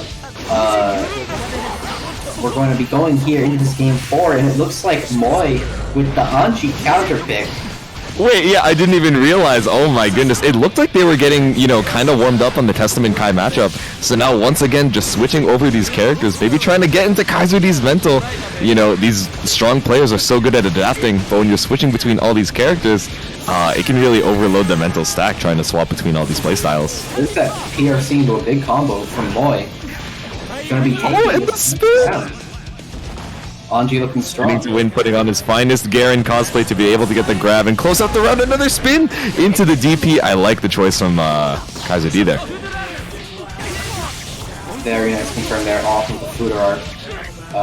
Might have caught you trying to fuzzy jump or something out of that charge stun edge. And you gotta respect that charge stun edge Oki, because you will be taking big old damage if you don't. Yep, and Kaiser D's got the air roots into that perfect, going absolutely insane with these new Season 2 changes. It's okay. Anji, despite being a very different character than before, still also coming up pretty big in this patch, but unfortunately getting burst baited. There's gonna be that burst bait into some big damage for Kaiser D. Looking real strong. They're perfect for you today. Gonna wire see that fusion catch the backdash. Oh, running up with the charge stun edge, trying to keep that shock state up there. You only need one good hit here. Oh, but that's the backdash to catch the whip grab. Forcing the burst out here. But a nice air grab to close out the game. Kaiser D gonna take that game forward. Is Moy Rusting gonna get on the board here in this grand finals for the reset? I don't know. It's looking like we're on the way to a clean reset here, but Moy Rusting is just getting so close, you know, on a lot of these games, but just not quite able to shake the momentum of Kaiser D. Once again, sticking with the Anji pick here, maybe feeling a little bit better having that spin as a tool to kind of go through some of those Kai neutral options, but we've already seen Kaiser D be able to adapt so quickly to that gimmick, so we'll see what Moy Rusting decides to pull out here in Game 5.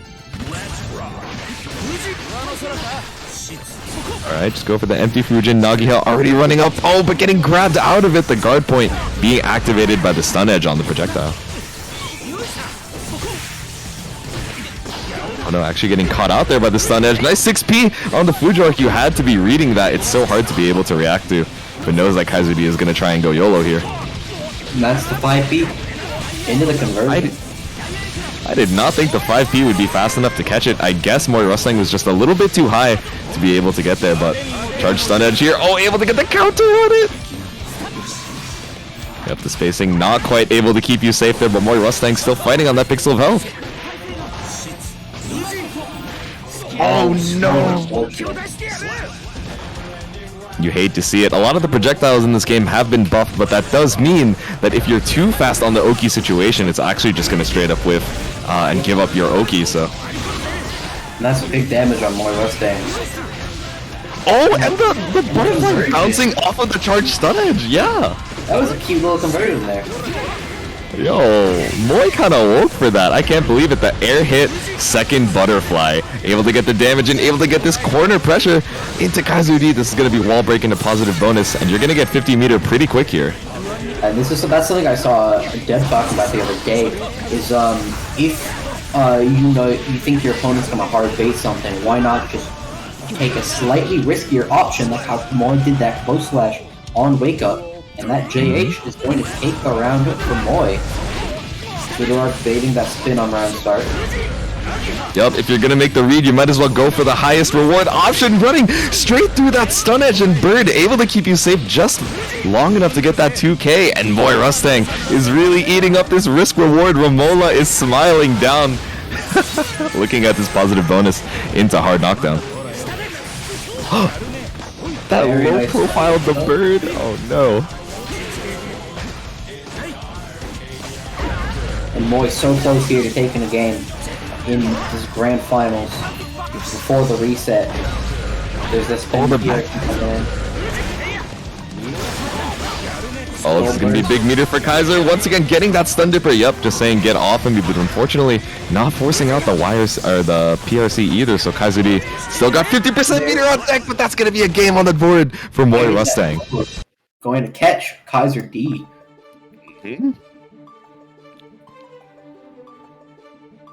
Alright, so in this set, we are 1-4 Moy Rustang, able to put himself on the board, but that does mean that no matter how many games you win, Moy Rustang has to stay with the Anji for the rest of the set until the bracket is reset. So, you know, we could see the reverse sweep with the Anji, or we could see the reset into the Gold Lewis. Let's see how it goes.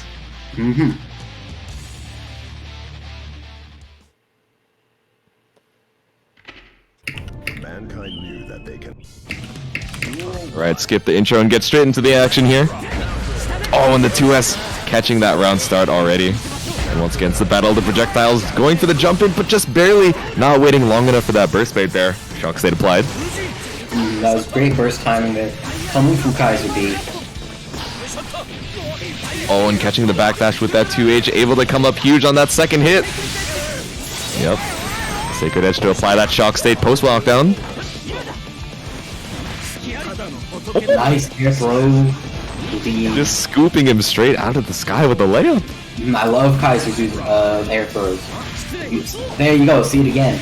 That air throw. Kaiser is too hype. He hears us going crazy for him over in the stands. There's that reset with Shin. Gonna get a combo off of it, actually. Nice. Oh, and another great jump in. There's that unfortunate nerf there. True cheat, or no, not the cheat, it's a color, where it no longer gets a hard knockdown. Yep.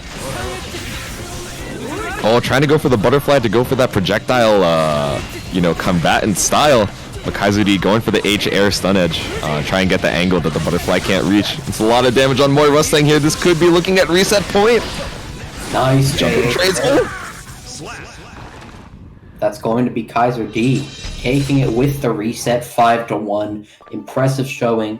But we may see Moy, you know, transition here to the main, to the Gold Lewis. Alright, folks, we are heading into a reset here on the DUST 24. Congratulations to Kaiser D, bringing it back down to 0. We are now even 1-1 on the official timeline. Both players have been defeated in bracket.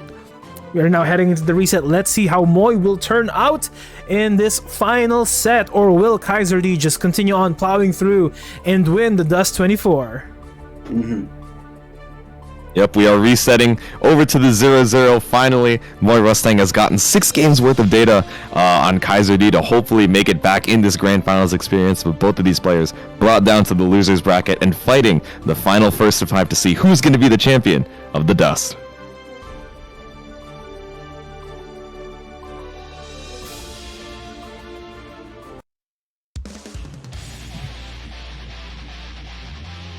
Alright, and going into this game one, we got Moy Rustang back on the Gold Lewis. As expected, Sasuga Moy Rustang.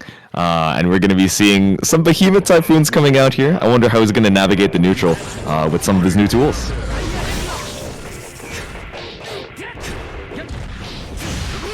There's going to be that 684 early knockdown, crosses up with the JH, Kai Monkey, or no, Kaiser D not going to block that. Going to be forced to burst. Oh, there we go, the Fujiwara coming in huge, but the 6P catching you out of that jump in, that's the cross-up, you gotta be ready for it. The safe jump as well if you're looking for that DP. No super from Moy despite having near full meter. Yep, not quite routing into it, maybe just trying to stay safe on that 2K wall stick. Not enough time for super, but unfortunately you're gonna be whiffing it here, 50% PRC. Oh, but the grab out of it. Nice back Beautiful dash. Fantastic. Round 1 going to Moy.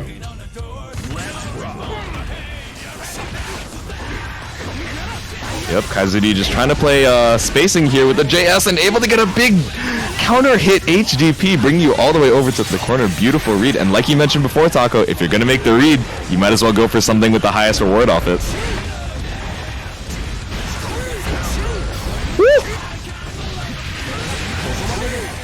Oh, very unfortunate there. Goes for the low. Moy is not representing the overhead much, but this could be conditioning. You know, that's part of the thing about Gold Lewis.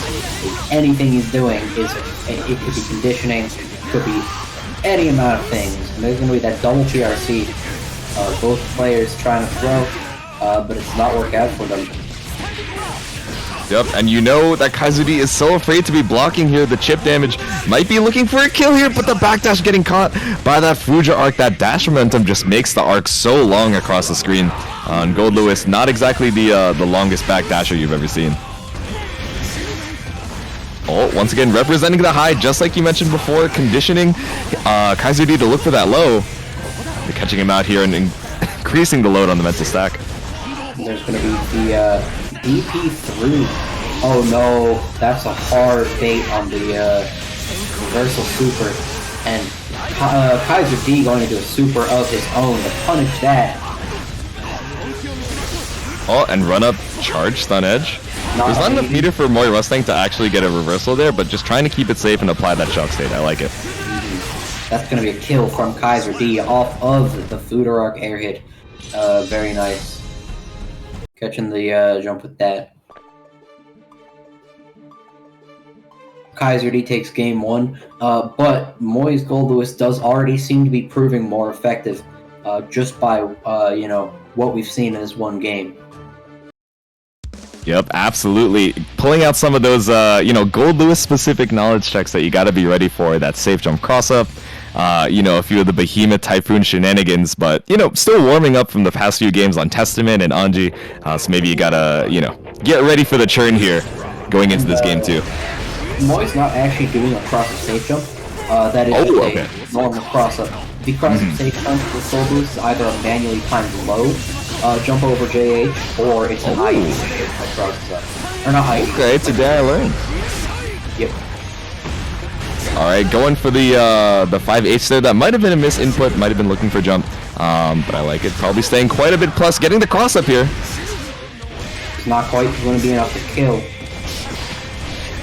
Yep, just going for the reset, just like you said, not able to kill, but able to get the reset into closing out that round.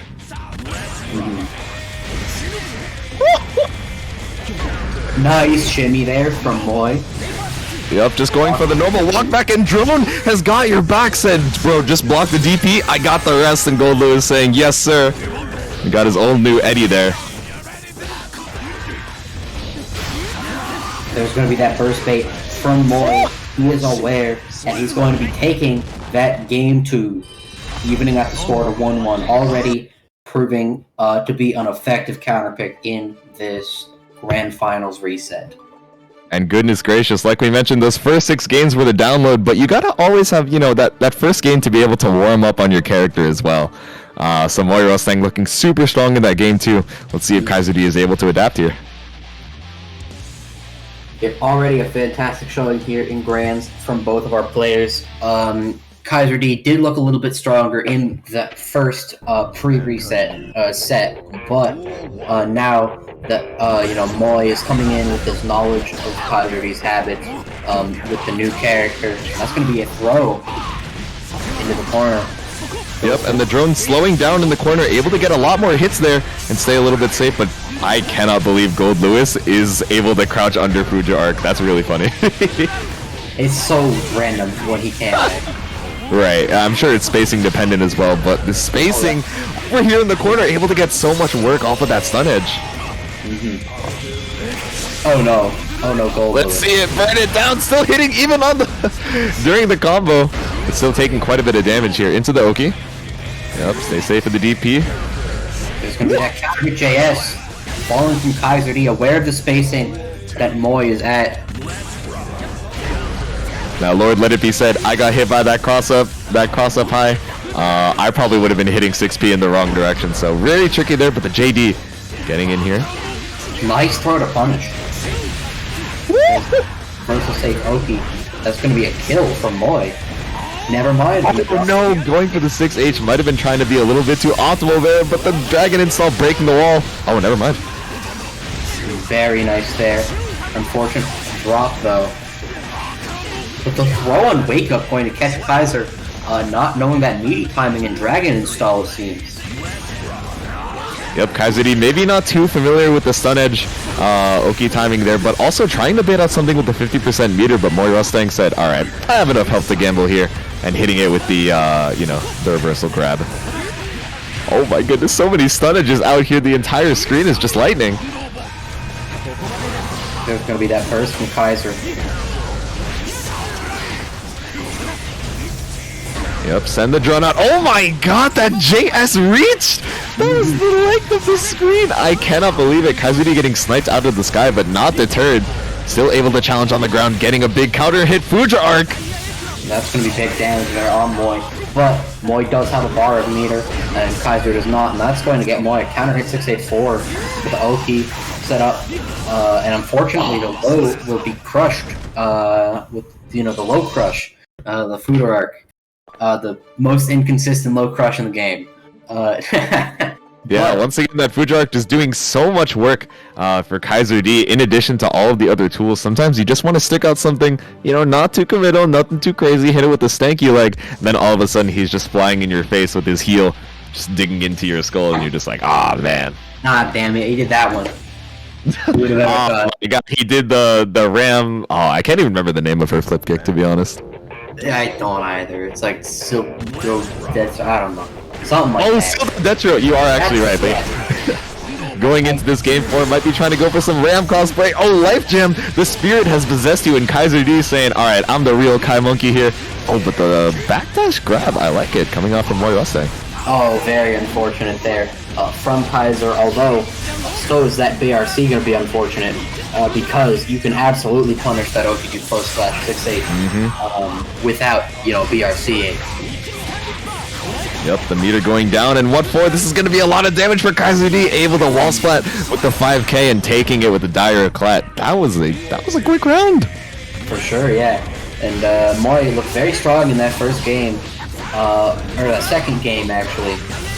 But right now it seems like Kaiser is on a nice streak here, winning that third game. And that was a great catch there on the landing, catching Moy off guard with the charge tonnage. Oh, the Mass trying to get out of another run-up grab here. Moy Mustang fighting with a little bit of health and a decent amount of meter, but you have to be able to block all of these stun edges. Oh no! And the slingshot's gonna get caught by yet another one. You hate to see it. Man, the slingshot, BRC is so cool, so you hate to see it get interrupted, but, Kaiser D just sniping you straight out of the sky saying, this is a no-flying zone, not even for you, Mr. Gold Lewis. Yep. And Kaiser D now has 3 games, only has to win 2 more for the tournament, whereas Moy has to win 4. So, not the best spot for Moy to be in, but it's absolutely doable. We saw Moy make a comeback last time.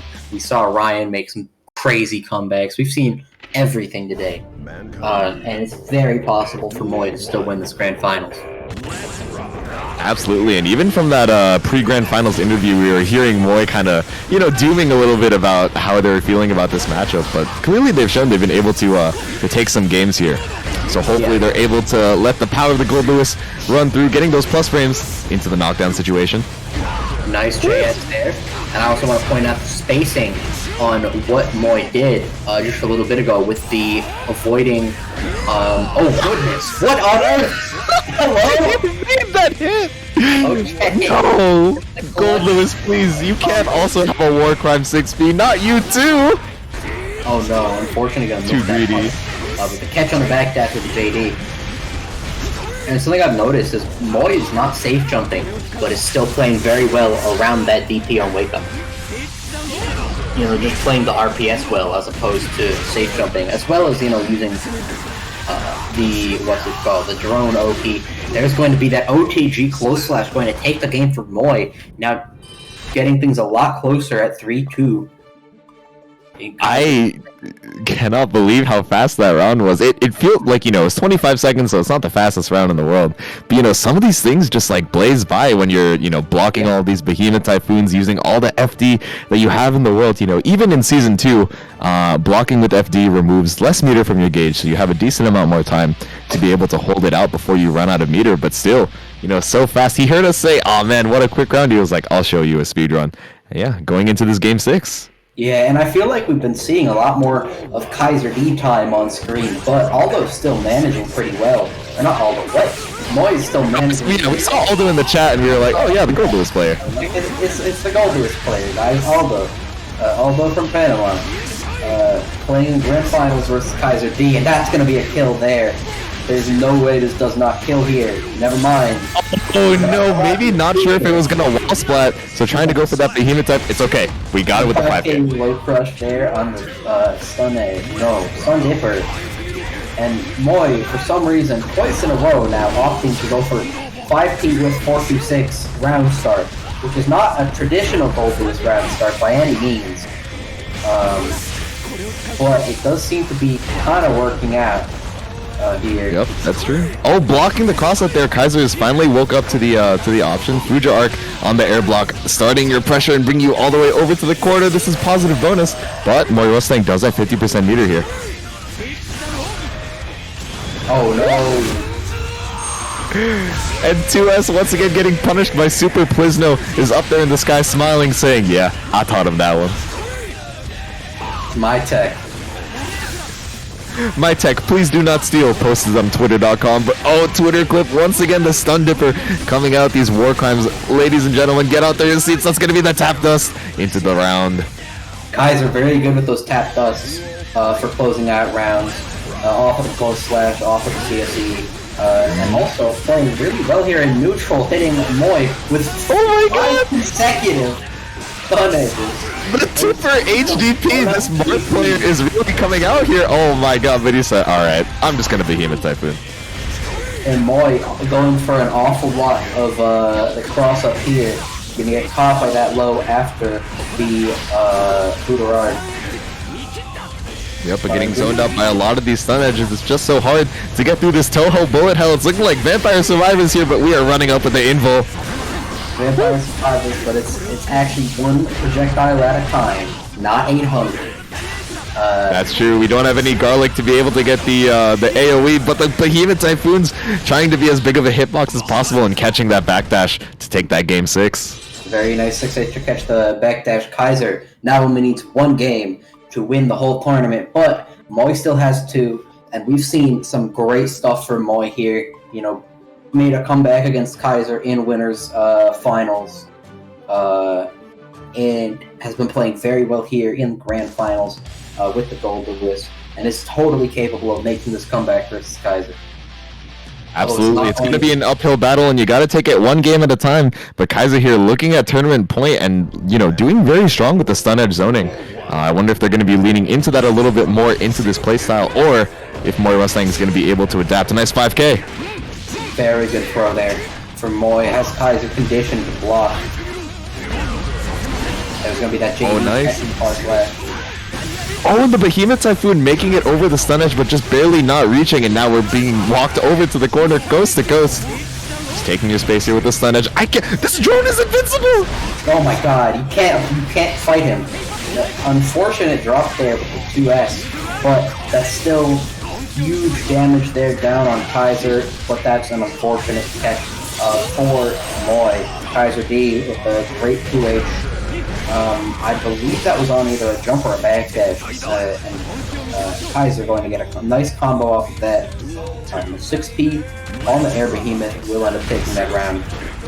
Yep, and Kaiser D looking at tournament point here. You have the shock state applied. Maybe playing a little bit crazy on the pressure here, trying to overwhelm the Moy Mustang mental stack, and once again, just like you mentioned, getting caught out of the backdash a lot here. Moy Mustang feeling the pressure on tournament point and just trying to get out and eating 70%. That's going to be the burst out of there, reasonably so. You are almost dead. Moy Oh my god, the JD to get to the IAD, we're confirming, but we're not quite getting the wall splat, and that is going to be the 2K2D to take the DUST 24, right? 24? 24. 24, take the DUST 24, and that is going to be Kaiser D, your grand finals DUST 24 champion. Congratulations to all of our competitors. After but especially how many Kaiser fights D. were those? At least 10 on Kaiser D, and then I think Moy took 3 games, so that's a total of 13 matches. Oh my god! Wow, that was insane. That was insane. I know Kaiser D refused to join us in the voice chat earlier. Kaiser just didn't have anything to say. Do you guys want to hop on in? I'm good. These two played 18 matches today, from winners finals to all the way to the grand finals reset. They played a lot of matches, and both players played incredibly well.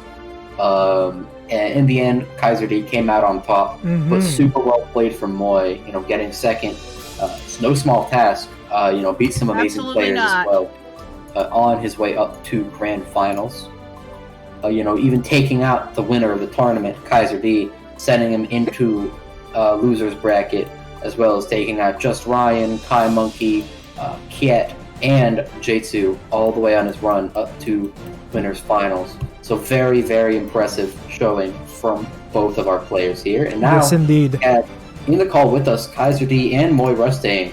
Well, Kaiser, I'm going to start with you first. You came in from loser's bracket. You fought, I believe it was Kai Monkey for the chance to go back into grand finals after getting knocked out by Moy. What do you think made Moy win that winners finals versus you, and how do you think you managed to pull it back in the grand finals and in the reset? Well, I think on the winners finals I haven't fought like the new Gold Lewis, so I was kinda lost. I was trying to fight like the old Gold Lewis. So after the winners finals, I asked Papu for help, so he gave me some tips, and that helped me in the grand finals. Also, that he didn't play Gold Lewis all the way, so that also helped me. Yeah. All right. Papu knows that matchup so well. Yeah.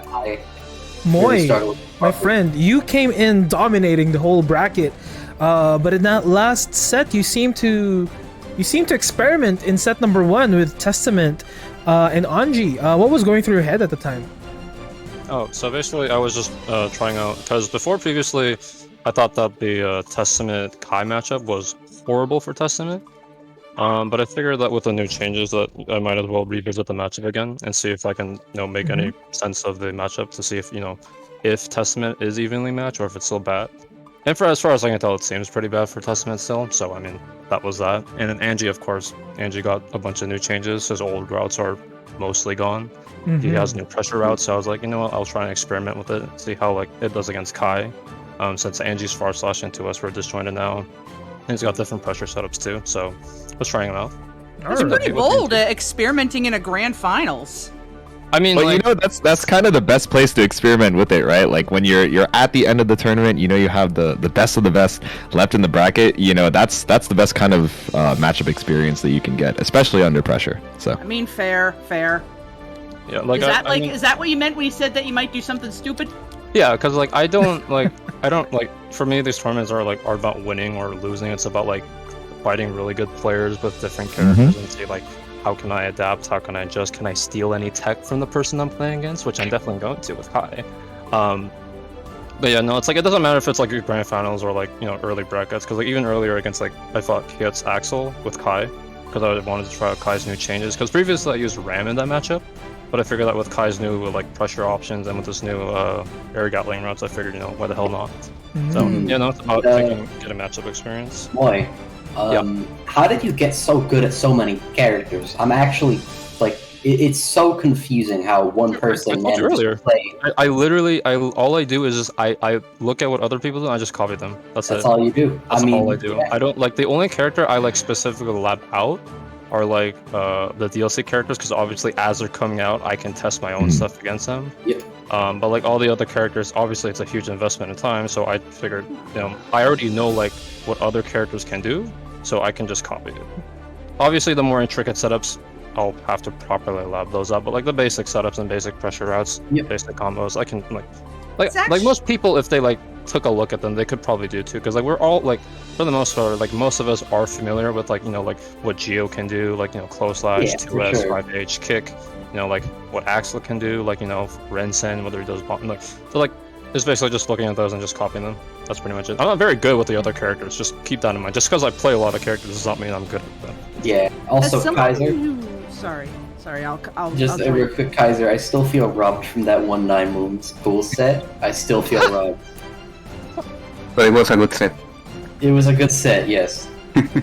Alright, go ahead, MPF. Taco's really out here, he's man, I hated that set. Yeah, it was a good set. It was fun. It was fun. I just felt very robbed because I was up 1-0.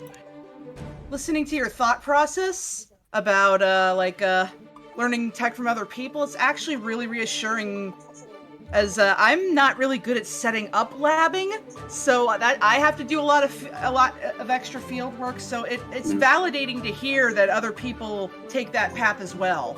Yeah. I mean, the No. only time I like. Oh, sorry. Go ahead. It's like so much of my stuff I stole from Darkrai. Like actually, like half of my setups are just Darkrai setups that I took. And going off of that, like most of my Gold Lewis like early day setup stuff were all stolen from Gobo. Yep, Gobo as well is really good. I mean, I mean, my inspiration for a lot of my 5P mashes came from RF. Not And the kind of evolved- inspiration for 5B match. Well, that was Yeah. kind of where I first saw that when it was a thing when they actually gave it to him in that very first patch, and I saw RF use it. I'm like, bruh, I can play the game now. Slap, slap, Yeah, slap, I- slap, yeah. slap. And it kind of evolved into its own thing. I just find it funny because, like, yeah, I stole mashing, my math buttons from this play. It's like I that call is it I call it the RF classic. the RF classic, using the button that's meant for mashing. I mean, fair enough. Yeah. Because speaking of, learning and, stealing tech from other players, obviously you are a resident Kai main around here, surrounded by other Kai enthusiasts, but as far as like inspirations or people that you like to watch to take tech from, do you have any particular Kai players you would like to call out as like inspirations? I steal from all Kais, but my favorite Kai has always been like Ain, the Japanese player, since XR, and also Shurada. So those are like the main ones. But anything that I see that is good, I steal from. And also Mr. Stranger, he's awesome too. Oh yeah, 100%. Yeah, there's so much that you can learn from everyone, regardless of how well known they are or how well regarded of a player they are. There's something to learn from almost all players. So I mean, I taught Darkrai setup. Like, I did something that he hadn't seen. It doesn't matter how good you are and like the level of the person you're fighting. You can always learn something from somebody, no matter who it Exactly. is. Like the other day, I actually did a set with Apology Man on stream, and he never thought to use Escrow in a Meteor mix-up until he saw me do it. And I'm like, really? I taught Zimpery something about Faust. I don't remember what it was, but I was playing a set with him, and I mentioned something about Faust, and he didn't actually know it. Which is really funny. I don't remember at all what it was, but I very distinctly remember just mentioning something about Faust, and he's just like, "What? What are you talking about?" And now he's the #1 Faust on Rating Update. Yeah, Zimpery's so good. Nah, he's actually cracked at this game. All right. I went like amazing show to everybody. Our grand finalists, Kaiser and Moy. You guys have any parting words before we head out into the night? No, thank you for the tournament, and really good Gold Lewis by Roy Mustang, the best character in Full Metal Alchemist. So. He's not wrong. Let's go. I guess I'll just say thanks for everyone I fought in the tournament for the matchup experience. So thank you especially Kaiser D for the new Kai changes that I'll have to lab out at some point. Yeah, and thanks for hosting the tournament as usual. Thank you. My fellow co-casters, you guys have anything to say before we head out? You first, MPF. Well, kind of like following up what I was talking about before, just because you may not be that good at labbing doesn't mean you're SOL when it comes to getting better. There are many ways to learn. Even if labbing is probably one of the best ways, it's not for everyone. So don't be discouraged if a certain strategy doesn't work for you. You'll find something that clicks. All right, Taco.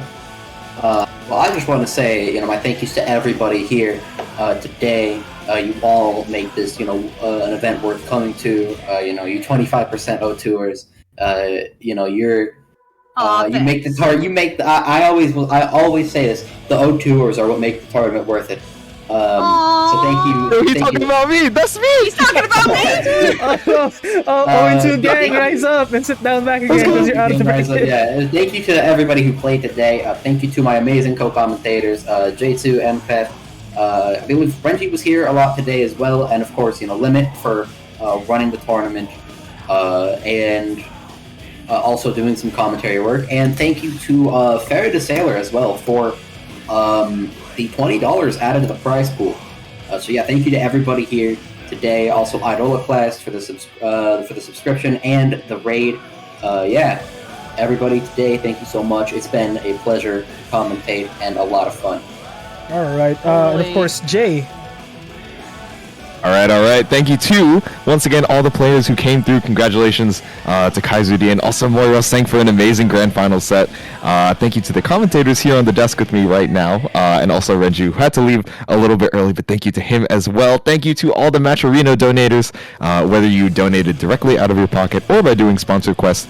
All of those are very important to support the people supporting the FGC scene, and hosting these tournaments every week to make sure that you guys have, opportunities to play. So thank you guys for that.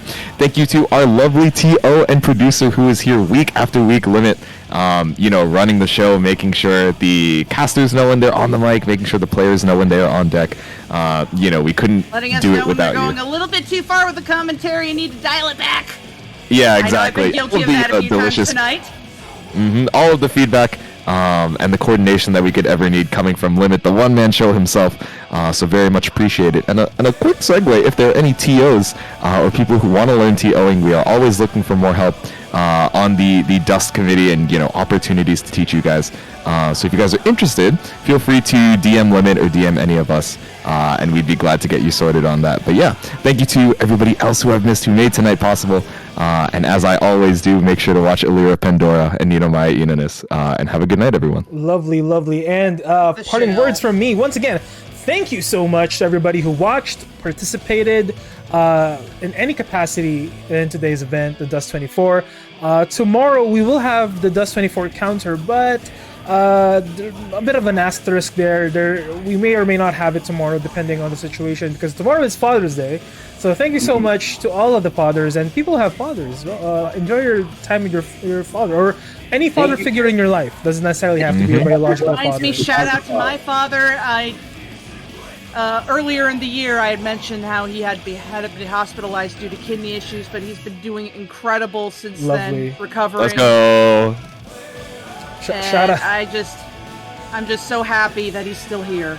That's good. That's good. Shout out to MPEF's father. I bet her father mains Faust. Let's go. Shout out Mr. MPEF. I don't know who he would main. Probably the character that has the most Beatles references in their moveset. Okay. Because he is because I got my love of the Beatles from him. He's an Axel main then.